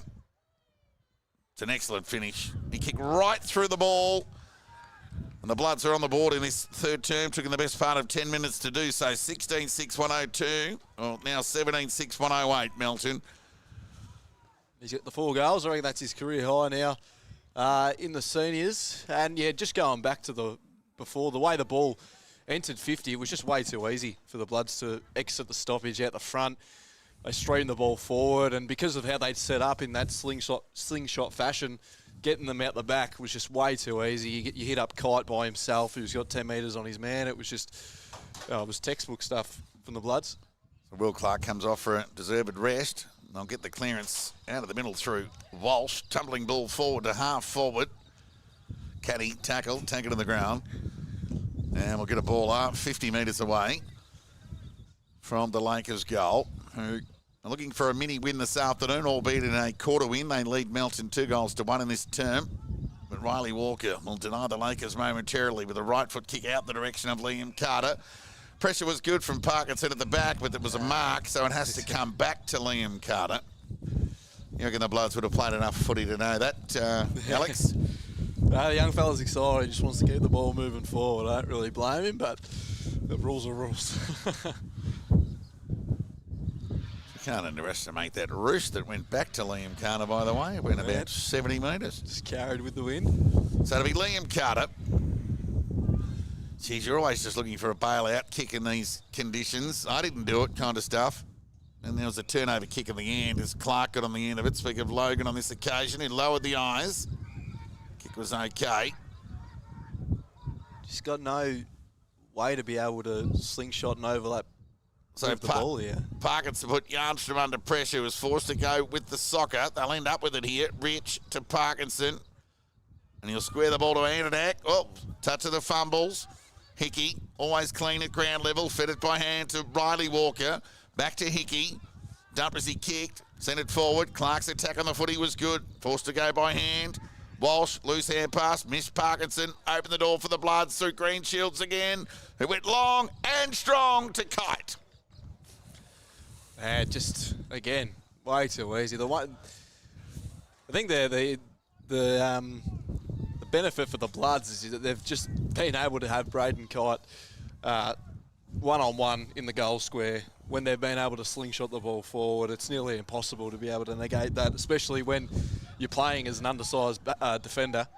In Raven, and Kite makes no mistake, he gets his 5th of the afternoon. Because he is one of those players that plays a lot taller than he is. Yeah. So he's very hard to defend, and it's definitely the benefit for the Bloods at the minute. But, yeah, the Lakers, they just need to be able to stay in touch with the Bloods. It's the things that they can control that have been letting them down in probably the last 5 minutes, just the fundamentals. And you can't afford for that to happen when you've got a team that are so hungry, that want to still be scoring, especially at the end. That's the hardest to score at. Yeah, I don't wish for anybody to have a one-on-one with Kite. What he doesn't get you at ground level, he gets you in the air. Here's Burquest out of the centre with a clearance for the Bloods, who wanted to chase Scoble. Was a bit cute with the kick, looking towards Green Shields. Scoble pushed up. Yarnstrom took on the tackle. It was a strong one at that. I think Burquest, he a little bit came off a bit worse for wear, not for the first time this afternoon. Yeah, got one for his troubles. It was a tough contest. That's what you expect from a game, though. So, while my phone charges away, Alex, I'll just get you to look up some scores from around the grounds, and we'll get one post our next goal or lost ball. Ball up, tap there. Well, we'll give it to Clark. It went through the hands of Will Clark at the end. Scoble, hurried kick forward. Picked up in the breeze. And they'll get out of trouble here momentarily. The kick from Yarnstrom only went as far as Jack Walker. He looks to go to the middle of the ground. It was well-executed kick and found Hickey. He can go to Borg if he likes. He's still there. And he'll look to go and take the territory to chase Scoble, who presented. Just got a little nudge there from Burkett. Scoble's got time to gather. And Borg will steady the ship through the hands of Bisa. His right foot kick was okay in the end and found Riley Walker, who can spread the ball. It was an awkward kick. Hit the foot of Jack Walker, kept him in the game. Borg through traffic. He too now has got a chance to steady the ship again for the Bloods. He went left, he went right, and then back to the left, and the kick was okay to Robinson. He got the overlap with the right foot kick. Set up well for Davis. Over the top to Cotter. Riley Walker kept running, but Cotter elected to take on the territory gained by foot by himself. Right foot kick inside 50. Went over the head of Kite. Chance to Thornycroft. He's been dangerous around goal. And Thornycroft gets his third of the afternoon with another clean finish across the body. Well played. Well, it wasn't a passage of play that I thought would end in a Bloods goal with the comedy of errors that was in the back line. But they were able to get the ball forward in the end. I suppose that's what good teams can end up doing. And it didn't matter about how the entry got in there. They turned it into a goal. So impressive stuff there. While the Bloods will go to the scores around the grounds now. We've got North Ballarat back a smash. North up 46-31. Darley lead East Point 83-20. Redan leads Sunbury 38-17. Sebas and Ballarat are both 38 apiece. And as we know, Melton lead 120-41. Back at the restart. Tap one there by Stewart. Borg, ambitious. Davis, a bit more controlled, albeit a dribbling one at that, to half forward by foot. Thornycroft, confidence up, fed it by hand to Borg. Scoble's kick was smothered. Burkett, he backed his speed and just tried to chip it over the top to Rich. Can he intercept it? And then gave it to Rich. Excellent dummy around Robertson. As the finish from Rich. Will he'll get the journey, but not the accuracy off to the right through for a minor score. They would have taken the cake for their goals, I reckon, today. They've all been fantastic, but that step was very nice, just didn't have the polish. 78-point lead to the Bloods. 19-6 plays 6-6. Bloods bring the ball back into the play. Pachulo got it to Archie Greenshields, to Walker. He kept running. Right foot kick. Good attack on the ball there from Yarnstrom, but he couldn't gather cleanly. Davis could and stole it and went with the left boot. The kick was good and found Oscar Greenshields. He's got Scoble to the outside. He's still there, but he lowered the eyes to Kite. Gee, the Greenshield boys are having a good day. They are. They're combining. They're getting involved with the score involvements, that's for sure. Their numbers will be quite big today, I'd say. But Kite goes back here looking for number 6.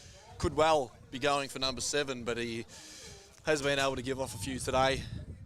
19-6 plays 6-6. 17 and a half minutes gone. Third term here. Kite's kicks on its way.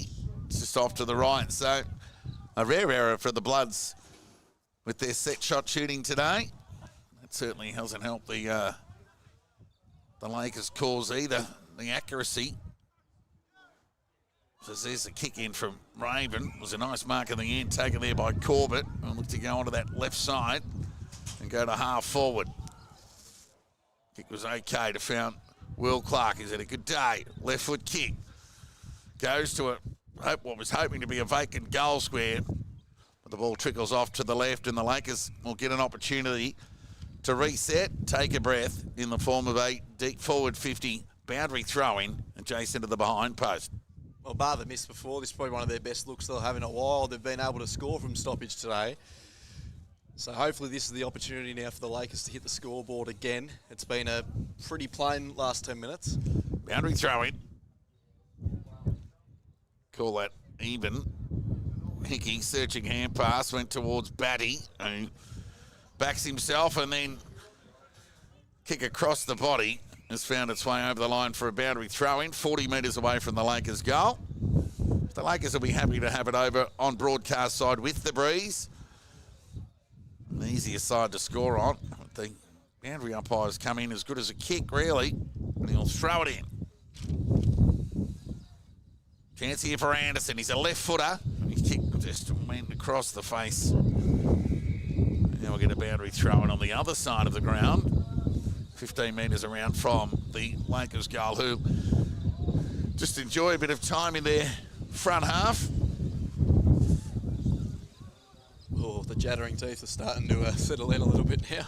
Yeah, I think the feels like temperature has gone down. I don't care what the actual temperature is. The feels like is hovering momentarily in the positive. Thornycroft at the tap. No real clearance. It's a hot footy, but they'll work it out. The Bloods through Riley Walker. His right foot kick to outer centre wing. Parkinson did well on Ferrugia. His second tap, well, meant for the boundary line. Found it in the end, despite the efforts of Archie Greenshields, who's had a day out with his 4 goals. Braden Kine has 5, and Austin Thornycroft has the 3. So they have 12 of the Bloods' 19 goals. They have 10 goal kickers today. Also, the Lakers have 5 goal scorers in their own. Will Clark with 2 in this third term. Impressive goals indeed they were. Hurry kick forward. High up and under kick there from O'Kelly. Phillips was strong and his gather was clean and he came broadcast side. I'm not sure what Cutts was doing, but he... Oh, that's great pressure. Great tackle. Well done, Burkett. So from outside 50, you just look to chip it over the top to the dangerous Clark. Yeah, he's been on, and that's a great moment there for the Lakers. You want to see that pressure inside 50, especially when there isn't many options on. You just got to go at the man. He's done very well there. He's going to snap this. And he didn't really need to do that. He just kick a drop punt towards that left goal post and it would have come back. Come back, exactly. They'll have to retrieve the footy, but that'll give you a chance to update us with some scores from around the grounds, Alex. Yes, we'll flick to them again. Hopefully, we've seen some changes in the scores around. North lead back smash 53-32. Darley lead East Point 95-22. Redan lead Sunbury 40-18. And Sebas lead Ballarat 56-38. So Sebas have been able to get a couple of goals between checks, and they take the lead. What a year it's been in BFNL footy. Very hard to tip as Cotter goes to the outer side of the ground with a penetrating kick, albeit into the breeze, and Liam Carter in that all too familiar area on half back. Just outside the defensive 50. Takes the mark, kicks to outer centre wing. Clark bent well for a big fella. Not before Ball could steal it though. Hand pass meant for Hickey. Ground level opportunity. Gathered there by Rich. He's tackled, taken to the ground. Up by Cool. Play on. Kick across the body from Thornycroft. Got a territory going to half forward. Ferrugia, good use of the body. Got out the back to Greenshields. He sent the ball forward to a dangerous one-on-one. Kite was elusive. And with the outside of the right boot, well, he hit the belly of the ball. Missed everything out of bounds on the full. Yeah, allowed too much time for the wind to change the direction of the footy. You don't see him rue those opportunities too often. 19-7-1-21 Melton. They lead the Lakers 6-7-43. It's a 78-point lead to the Bloods after they led by 72 at half time. And we're in time on in this third term. Short kick went through the hands of Greenshields. Gathered there by Shearer. It was a good little shimmy and turn. And he went with the right boot. Now Cotter's got his name written all over this. He read it well. He's had a good year. He's had a good afternoon. He still had an important role to play despite the Bloods going in heavy favourites. You can never discount the importance of the role of the halfback. Now Phillips, bereft of option momentarily, was able to execute and time that kick. It was a difficult one at the end to Cotter. He'll reciprocate and give it back to Phillips. He'll go short to Borg and get it over the top to, if he wanted to Cotter, but he shimmied everyone, did Borg, and he tumbled the kick forward. It's been cut off there by Canny. Well, it's great to see that it's worked out there for Wendouree because they were set up so well. It was actually a credit to them that they were able to get the turnover. Canny towards the attacking 50. Came off the fist of Corbett. We've got a marginal gain inside 50. Gee, nearly bounced back in there for Will Clark, but the boundary line will have some work to do. We'll get a boundary throw in 45 metres away from the Lakers' goal. Being trailed by 78. 24 minutes gone third term on a windy day here at Macpherson Park. Course favouring the right of screen. Throw in. Or the city end. Clark won that tap through traffic. Went Collins, forced to go the soccer off the ground. We get a second opportunity here. We'll shear across the body, but Walker will cut it off at the top of the goal square. A chance to repel for the Bloods. So he'll go outer side of the ground with a grass cutter. Phillips on the second attempt took a nice mark in the end. Gave it back to Walker. Run and carry. Well, was stalled momentarily. Had to feed it off to Petullo. He went into the middle of the ground. Chance here for Burquest, who got it to the outside. Batty's sidestep was good. He went with the right boot towards the attacking 50. Greenshield, speak of Oscar on this occasion, somehow got back to his feet and fed it by hand to Archie. Took on the tackle of Conlon. He's in trouble. Lucky to get away with it in the end. Yeah, So he did the fend off. That's right. That's your prior usually, but Yep. they don't always call it at the end of the day. Ball up. Tap. Won by Clark in the end. Does a lot of heavy work, Logan Clark, with given the amount of time that the opposition have the ball against the Lakers. He does a lot of hard yards, a lot of unreward, like not a great deal of stats either, but Yeah. just pressure and denial, you know. And Ferrugia had to deny Antonak on that occasion, and we'll get a ball up. Tap one there by Clark, the man we speak of to Will Clark. Is an excellent third term, penetrating kick. Bouncing ball. Walker's got time and space, just needs to sit up for him. It does in the end to Jack Walker. And they're getting plenty of overlap now the longer this game goes. The Bloods, either with or without the breeze, as Robinson. Right foot drop punt. In front there was Greenshields. Much improved player. Archie onto that right boot. Was cut off in the end. There by another Clark in Declan, who went short. To Yarnstrom, who can... That was Holmes, in fact, who went short and turned it over to Hickey. He'll send the Bloods back into attack. Declan Clark dropped what he should have taken. He got the support through Holmes. Fed it over the top. Rich fed the ball by hand.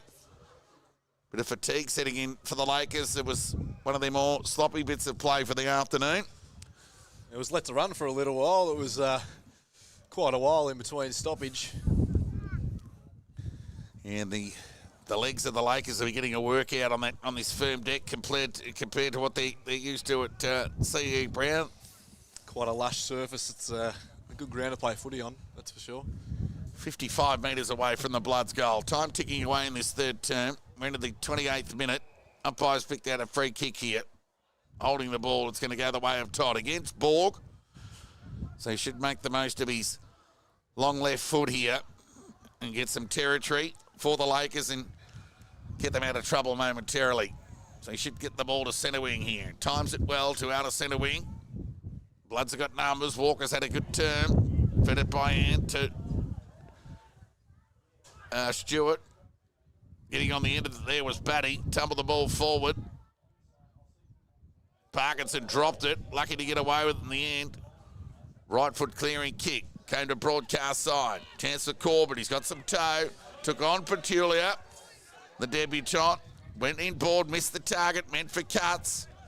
Was read well by Burquest, who stayed in the contest. And then fed the ball by hand to a stationary target there in Batty. And the siren sounds for three-quarter time here in BFNL's match of the round. In the east, it's Melton with a commanding lead. They were able to win that third term by a goal in the end. So to deny the Lakers their opportunity to win a quarter for this afternoon. 19-7-1-21. Melton lead the Lakers 6-7-43. We've got a 13-goal ball game. Well, for those who like the points margin, 78. Alex, you got the goal scorers. Yeah, we do. We got Braden Kai down on his own with the 5. Archie Greenshields with the 4. Ozzy Thornycroft with 3. Then we have Ferrugia, Scoble, Oscar Greenshields, Ericsson, Cotter, Drever and Carter all with 1. We go to the Lakers. Will Clark with the 2 third-quarter goals. Welsh, Shearer, Antonak and Rich with 1. And that rounds it out.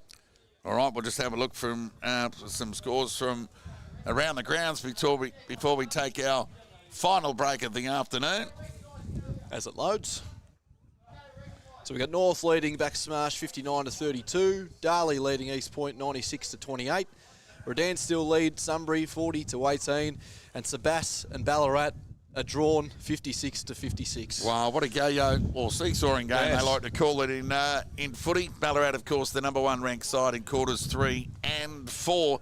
So they're asking questions of the Borough, as the Borough asking questions of the Swans at Marty Bush. So, yeah, the 1-2 battle living up to the billing. But here, yeah, not a great deal of surprise in the one-sided nature of the affair.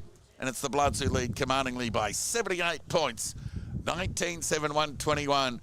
Melton, who come home with the breeze, lead the Lakers 6-7-43. Break back with the final quarter action in 5 minutes' time.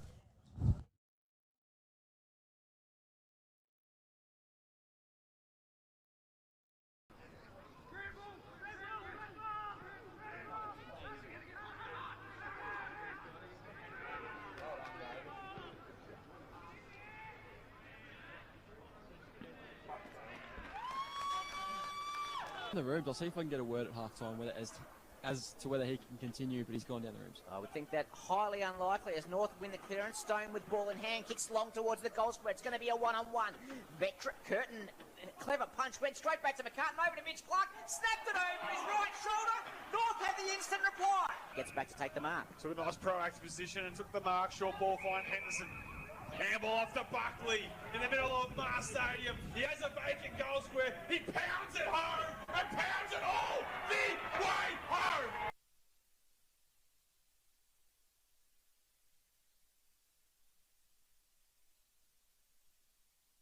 Here it comes. Went with the Here left it boot comes. to McGee. What a good kick. Can we get a quality finish? Yep, there's another one. Yes. Biggie's got 9 at Mattingly Park.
Devils are up by 70.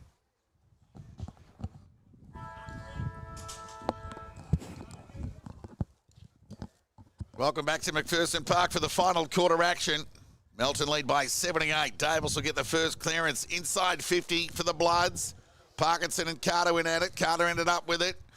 Now he's under pressure, forced to release the ball to Borg, who dropped it. Scoble elusive, sent the ball to a dangerous area for Ruja. Oh, clever little hand on the footy there from O'Kelly.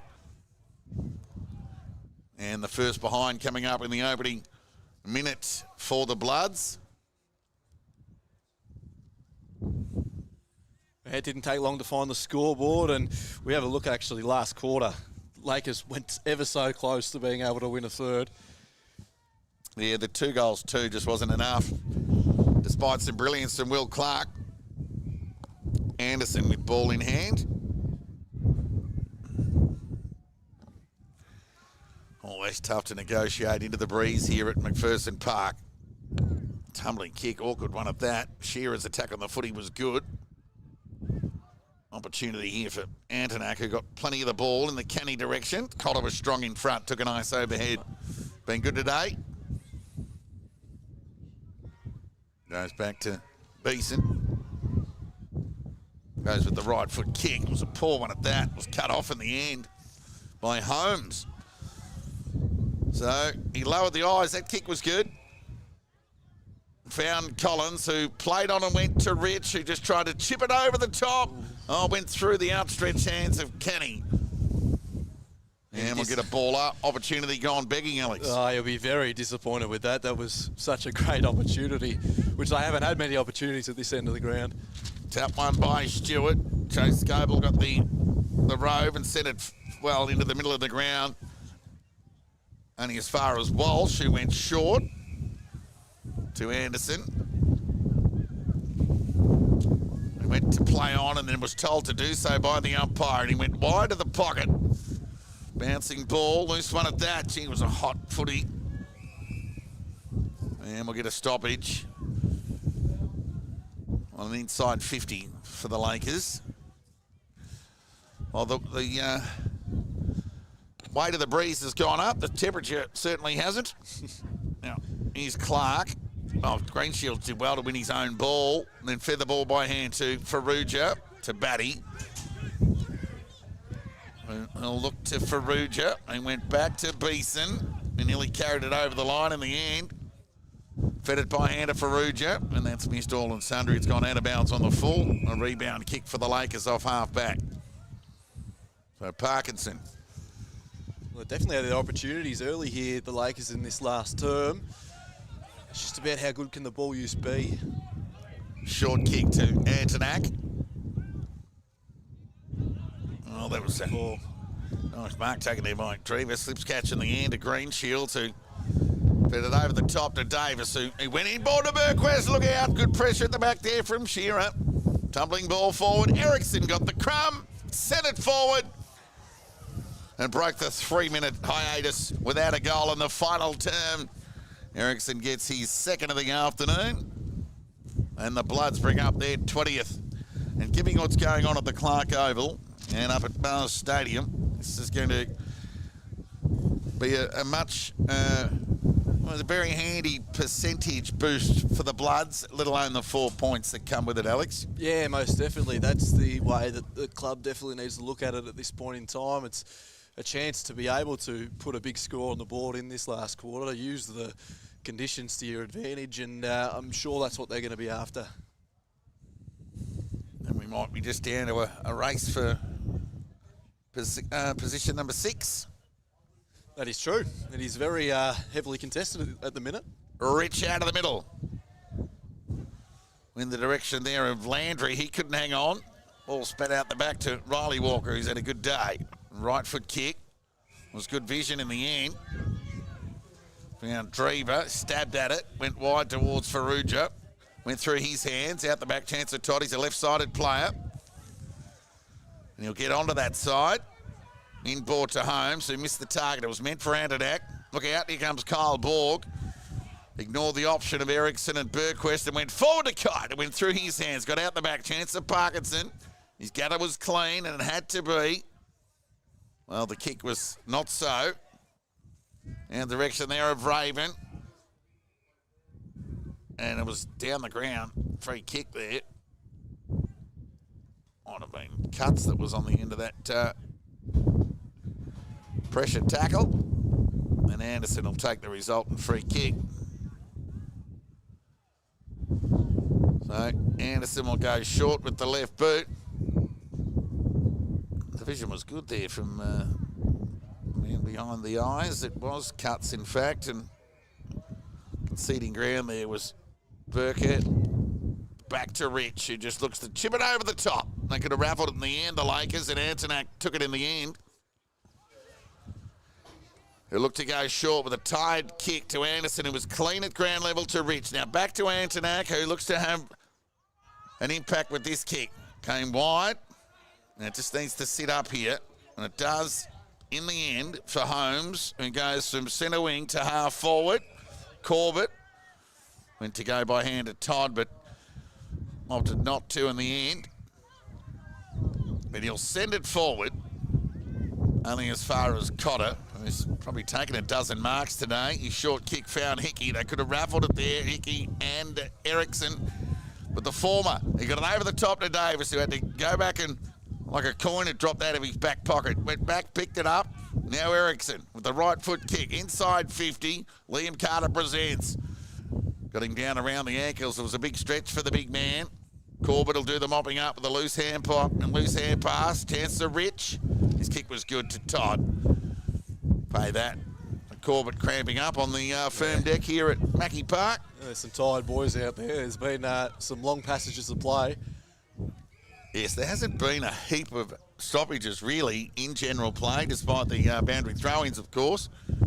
Yeah, I'd say probably this second half especially. It's been like the last quarter only went for just about 28 minutes. It's probably one of the shorter ones we'll see. And just that degree of difficulty with running into the breeze. Yes. It's quite draining. Quite taxing, yes.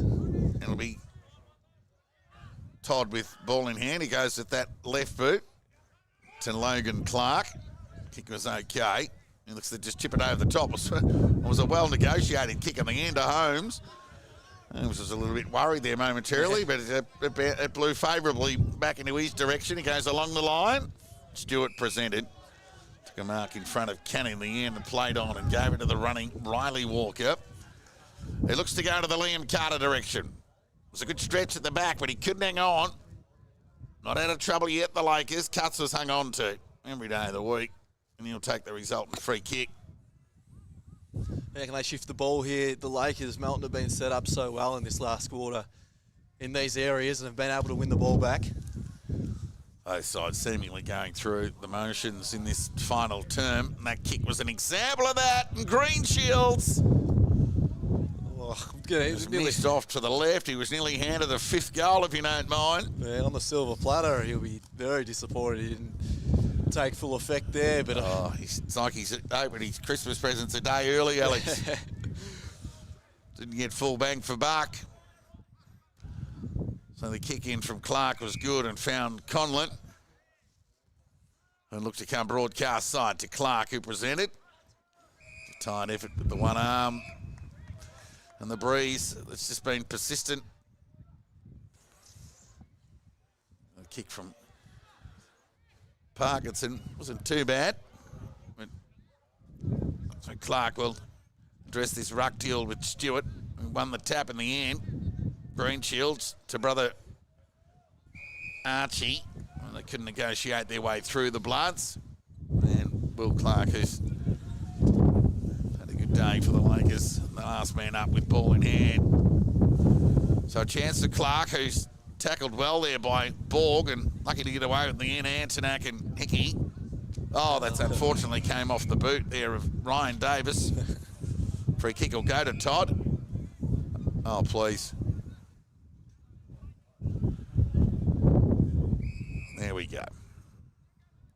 We saw that from 100 metres away, Alex. Yes, we did. And even the other central umpire didn't want to make up the... How about that for a shank? That was Todd's worst kick of the afternoon. He's had some great moments today, Todd. He's probably been one of the shining lights. Anyone can be brought undone with this in these conditions. Well, he's had a good day off and on the ground today, Todd. Ball up. Tap one there by Clark, who's continued to try. Speaking of Logan Clark, off his run came Ferrugia. He's been pinged for a throw. Clark up against it. Kick smothered there by Ferrugia. And we'll get a boundary throw in. As dark clouds continue to roll in or around Mackie Park on the horizon here. As long as they hold off for another 20, we're happy. Tap one by Stewart. And then off the boot of Raven as it rolls over for a boundary throw in 35 metres around from the Melton goal, who lead by 86 points after they led by 78 at three-quarter time. That's a good throw-in. Tap one there by Ferrugia.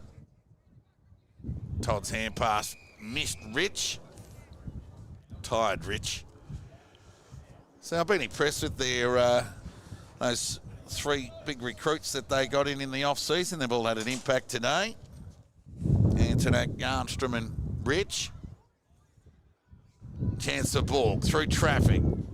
Awkwardly, but got it done on the preferred. Walker back to Borg. Here's his moment. He got around one. Now he's in trouble. He had to check back to Batty. The right boot got plenty of the ball from 45. And he's missed off to the right through for a minor score. No, he'll be disappointed with that young Batty. I know he likes to get his name on the score sheet. He had a golden opportunity there. So just the one goal for the Bloods with the breeze in the opening 11 minutes of this final term. Bit of an anticlimax, really, given the inevitability about the result, as Rich, his hurried kick along outer centre wing has been cut off there by Beeson, who went to centre wing and found Thornycroft from ground level, fed it by Hander Hickey, who just measured the kick out in front of Ferrugia. It was a good kick. They marked on true half forward. He's wanting players to come at him, and he goes to Scoville, who got up, but couldn't bring it down, and Antonak will end up with this. Sidestep, well, he took on Borg. I could think of better things to do. Chance of Raven at ground level, might have caught one high, he did. Yep. Chase gave a little unfortunate there. And while it was there, it was just where the body of the Laker went. So it'll be the right foot of Rich, who goes along the line, out the direction there of Kenny, and it knocked away from him. Chance here for Batty. Right foot kick. Another entry inside 50. Bouncing ball will find its way over the line. We'll get a throw in. Tick over 12 minutes gone, final term. Yeah, ball most likely to live out that side of the ground for the rest of the game. Yeah, I think we're with Geordie Cotter down here on the interchange. It is too cold. It is, I think most of the players out there are wishing for the final siren. Boundary throw in. Clark had front spot, won the tap. Ferrugia, something out of nothing. And he breaks the shackles and gets the Bloods' second goal of this final term. 13 minutes in. Ferrugia gets goal number 2 and the 21st of the afternoon for the Bloods. They booted 16 in the opening half, and they've come home with 5 in the second, but still another 15 minutes to play out here. You've got to give a lot of credit to the Lakers in this last quarter. They knew the pressure that they were going to be under with the Bloods, and a lot of it could also be down to the fact that the Bloods probably haven't been as clinical or as clean as they'd want to be going inside 50, but they've been able to battle it out and stop the Bloods from putting a big score on the board so far. So that is credit to Wendouree. Still probably about 17 minutes to endure. Thornycroft won the tap at Clark at ground level. He did well to win his own ball there, did Clark, and then Logan Clark coughed it up to Thornycroft, who sent it forward. Good attack on the ball there from Raven. He got a terrible bounce off the firm deck. His hand pass put Anderson under the pump. And the pressure from the Bloods was enough to square away a stoppage and denied Rich a handball exit. 93-point lead of the Bloods. 14 minutes gone, final term.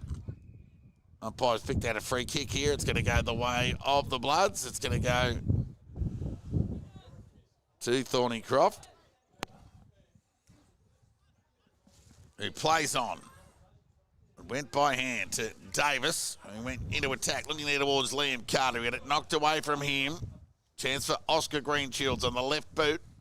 Braden Kite presented. So too Archie Greenshields, who somehow tried to get the ball back to Braden Kite. His run at the ball has been intercepted by O'Kelly, who did enough to square away a stoppage just metres away from the Melton goal.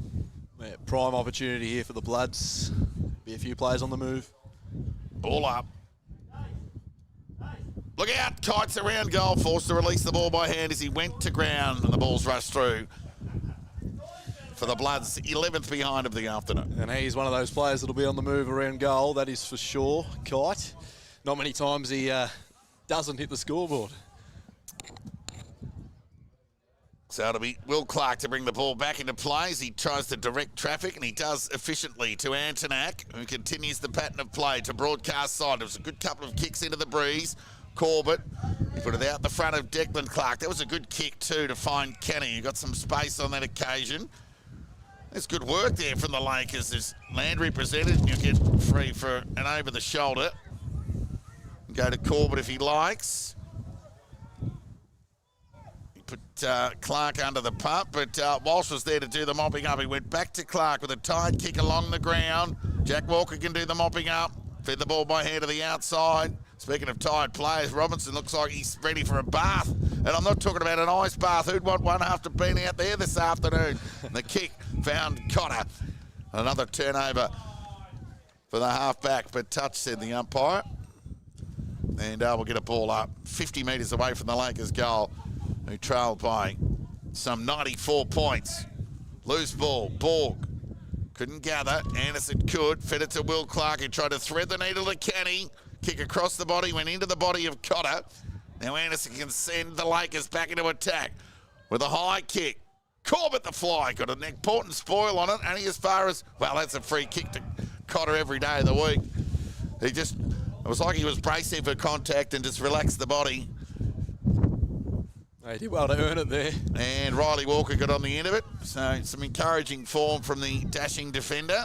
That'll please the Bloods hierarchy no end. The kick was good to Batty. And just looked to tip it over the top. Gee, it's a marathon this BFNL season. I mean, the Bloods could be coming, looking at their best at the right time of year, Alex. Yeah, oh, well, it's one of those things that the things you can't really control, injuries. And they have been plaguing teams the last couple of years, but yeah, the Bloods have had the beneficiary of having some players back, and it's good to see what they can actually add to the team. Yeah, can't control the use of passports either. And that is also true. Travel does affect things. Will Clark with another tired version of that left foot. Todd caught one high. He'll get onto the left boot. Send the Lakers into attack. Can they get a goal into the breeze? Well, Cotter again. Just read it best, and he's in double-figure marks, as I alluded to in that third term. So if he wasn't then, he most certainly is now, as Hickey just tipped it over the top. Todd couldn't gather. Burquest could, and he went with a long kick to a one-on-one. Parkinson, he's performed admirably against Liam Carter today, who's forced to feed it over the top to Conrad Farrugia and Carter, who nearly ran out of time. Oh, the kick was touched in the end, so he must have missed it with the boot. So, yeah, hats off to Parkinson. Carter's kicked his, one goal today, in a one-sided affair. So that ball goes on the full. Yeah, that kick in from Kelly has gone on the full. Braden Kite was never far away from the ball inside 50 with an opportunity on goal. But you are right, he's done some great work on Liam Carter. I suppose it's been a few times where he's been out-bodied, but the idea is you don't want your man to be kicking goals, and he just hasn't been today. So that's a good positive, something that the defence can take with them, especially on a matchup such as him. So Kite from outside 50 for goal number 6. Gee, it's not about effort. It's just going to miss to the near side. Distance wasn't a problem. That's a fair strike. And the Bloods 13th behind of the afternoon, 21-13. So the score getting a little bit more normal as opposed to their dead-eye version of the scoreboard that we saw earlier today.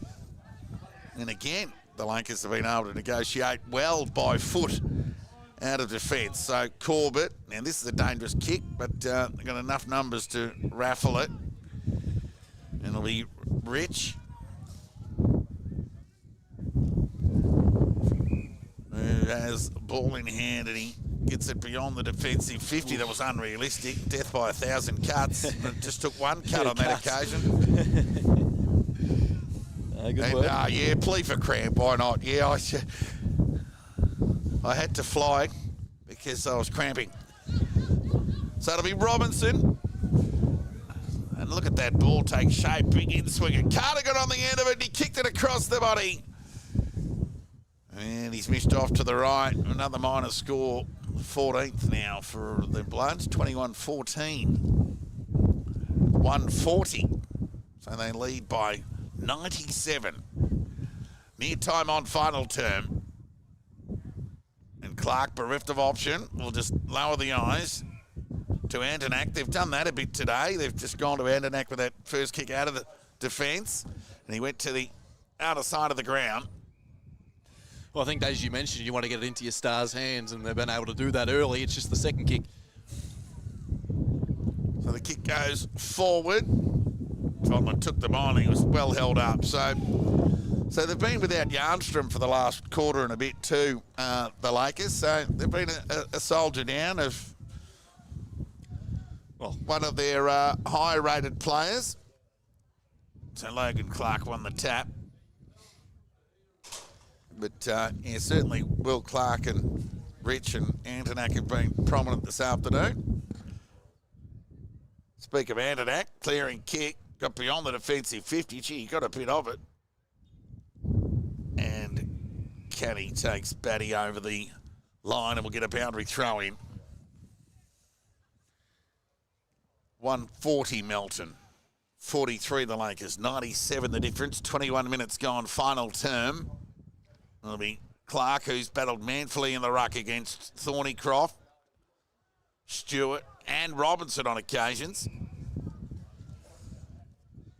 Of course, they miss Zampatti, who was in best 5 of 6 before he succumbed to maybe his third ACL. Oof. And their defensive stocks are down also, with Bailey Ryan on the sidelines, also not playing. So, yeah, they do have some players out, so some players have had to step up. Yeah, no Angus Gove, no Joel O'Connell. Hurried kick out of the congestion there from Ball, got to the top of the goal square. Not out of trouble yet, though. The Lakers, because Farrugia just stole it and missed to the left. Oh, well, I don't think that'll be the last time he watches that one. I think a few mates might remind him. 2 goals, 8 for the Bloods in this final term. Anderson got on the end of it. Got it over the top to Raven. Got it to Canning. Kick was smothered in the end. Swarm of players over the footy, just inside that boundary line on half-forward outer side. And we get a boundary throw in the margin, 98 as time ticks away in time on of this final term. 22 and a half minutes gone.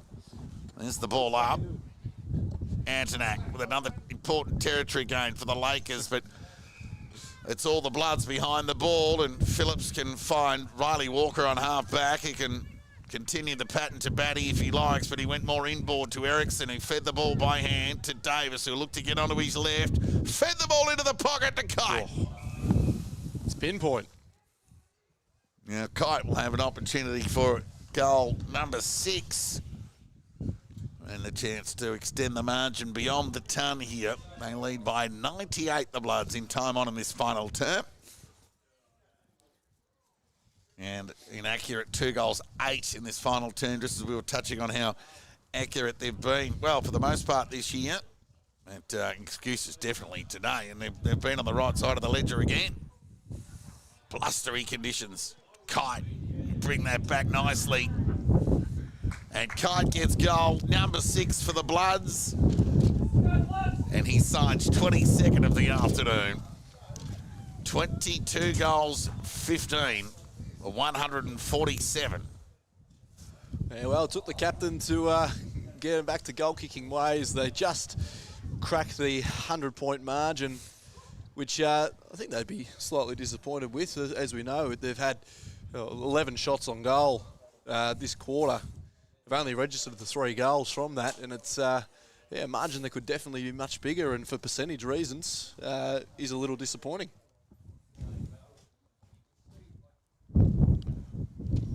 Darley lead East Point by 66 points halfway through the final term. Davis out of the middle. He's held up there by Andanakish, stole it and fed it by hand over to Logan Clark. Those two have tried hard all day. Hickey at ground level. Cotter's had a day out. Burquest take a bounce and he can weigh up the options and got a bit of heat on the kick. It was a strong grab despite the attention there from Parkinson, and Carter will wheel and go from 50. Tumbling shot on goal. Had a bit of heat on that ball. Off hands over the line for a boundary throw-in. Well, as the ball spills out of play, we'll go through some scores from around the grounds. We've got North Ballarat leading Bacchus-Marsh 88-32. Darley leading East Point 115-49. Redan leading Sunbury 48-34. And Sebass leading Ballarat 80-76. What a top of the table clash that is. Wow, both sides have enjoyed times in front. Nabby's just rocked up, gloating about his Redan tip. And it's a wonder he hasn't mentioned the Melton tip, because they're on their way to having a good win too. Nabby, the good things of the round, you said. Yeah. Should have multied them together.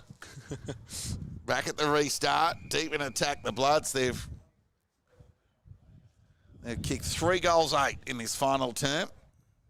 Yeah, they want to hope for a few more late in this quarter, just to extend that margin a little bit more. They've had plenty of opportunity. Throw in. Oh, this game's done. I don't think there'll be a lot unless Greenshields with a pot shot at the goals. And that one's gone out of bounds on the full, so He's searching for his 5th. he's got the opposing magnet in the ball at the moment to the Melton goal in this final term. A couple of out of bounds on the full, a handful of boundary throw-ins and 8 behinds. Yeah, plenty of opportunity. Can they go back into attack here, the Bloods? Can they get another? Oh, they'll be more than happy with that. It's the second time this year they've booted over 20 goals against the Lakers. And the Lakers, who average 44 a game, we said that at the top, they're just kind of looks like they're going to end a point shy. Yeah. After they look well on track at quarter time with 28 on the board. No, they did. They started very well, just didn't make the most of that third. And nearly won the quarter.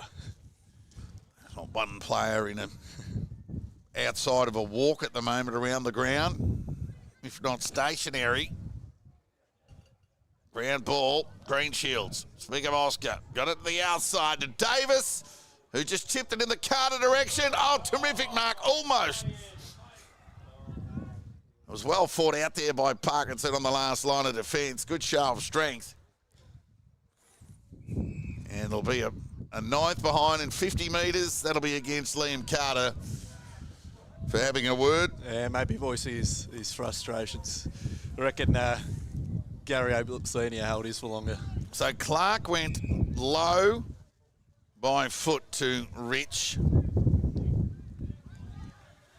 And poor old Parkinson, he's just hit the deck. Corbett the fly. At the crumb, the Bloods through Erickson and went forward to Kite. So a 7th goal not beyond him, but he'll look to go short, and the kick's okay, and found Petulo. So the debutant might have the last shot on goal. Yeah, it'd be a great story if he kicks this. He's cramping up. Corbett's cramping up. We're cramping up. Oh. And we're on the balcony and haven't clicked up our steps this afternoon. That's how cold it is. Paul, he's a great try. It's great to see him get his opportunity in the team today. He had to fight back from an ACL not too long ago. Put in a lot of work. He was always there. He works his backside off, so it's great to see him get his opportunity today. So he could come the Bloods' 11th goal kicker of the afternoon. They'll come from everywhere if they can cover the ground. The Bloods, that's how tight everyone is. Tick's on its way. I reckon they'll be pretty happy with that if they didn't have to go and get around him. Oh, I think they're all pretty tired, the boys. Well, they were all getting ready to, but just goes wide, and yeah, there definitely wouldn't be much time left on this clock. The Bloods 10th behind of the term as Raven brings the ball back into play. Burquest kept his feet, and he'll get the free kick as he squares the ball to Cotter. And look to play on to Hickey, but Burkett provided the potential intercept. Cotter just chips it over the top to Greenshields. And an opportunity here for Oscar to kick his second of the game. And the Bloods 23rd of the afternoon. As we will follow this kick post the final siren. Kick's on its way, and it's off to the right. The Bloods 11th behind of the final term, so some wasted opportunity on goal for the Bloods, but they've done it convincingly in the end. They've brought up the 150. 22-18, 150 Melton. They've downed the Lakers comfortably by 107 points. 6-7.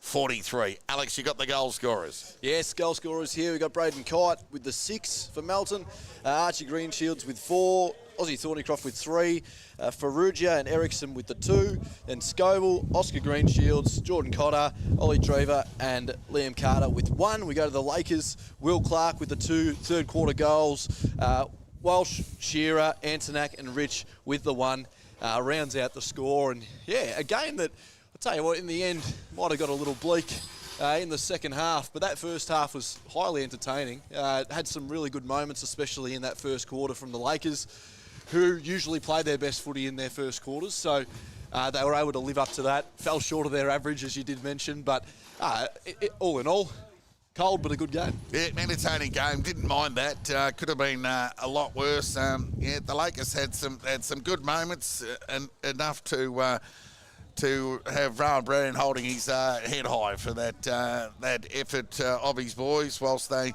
average about an 80-point loss most weeks. He's always been pretty clear with his messaging that he's always been proud of the effort of his boys.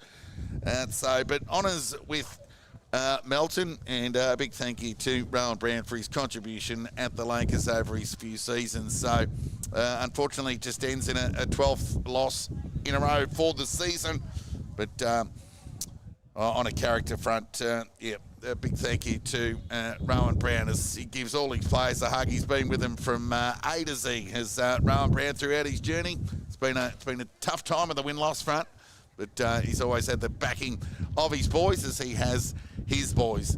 Honours with Melton here this afternoon, 22-18, 150 in really difficult conditions. 6-7, 43. So we're able to see 28 goals, which was great, and more goals than we saw behinds, even though the Bloods did their best to square the ledger in the final term. Let's go around the grounds before we bid you all a good afternoon from a very cold and blustery Macpherson Park. North Ballarat 13-12-90. Bacchus-Marsh 4-8-32. Darley 18-8, 116. East Point 6-13-49. Sunbury 4-10-34, Redan 6-12-48, and Sebastopol 13-8-86. Looked like hanging on against Ballarat 11-10-76 in the battle of 1v2. But today it was 5th beat 10th, 5th far too good. The Bloods, led by Braden Kite with 6 goals and Archie Greenshields with 4. It's Melton 22-18, 150. They've downed the Lakers 6-7-43. In a swan song for Rowan Brown, well, it didn't end up the ideal day.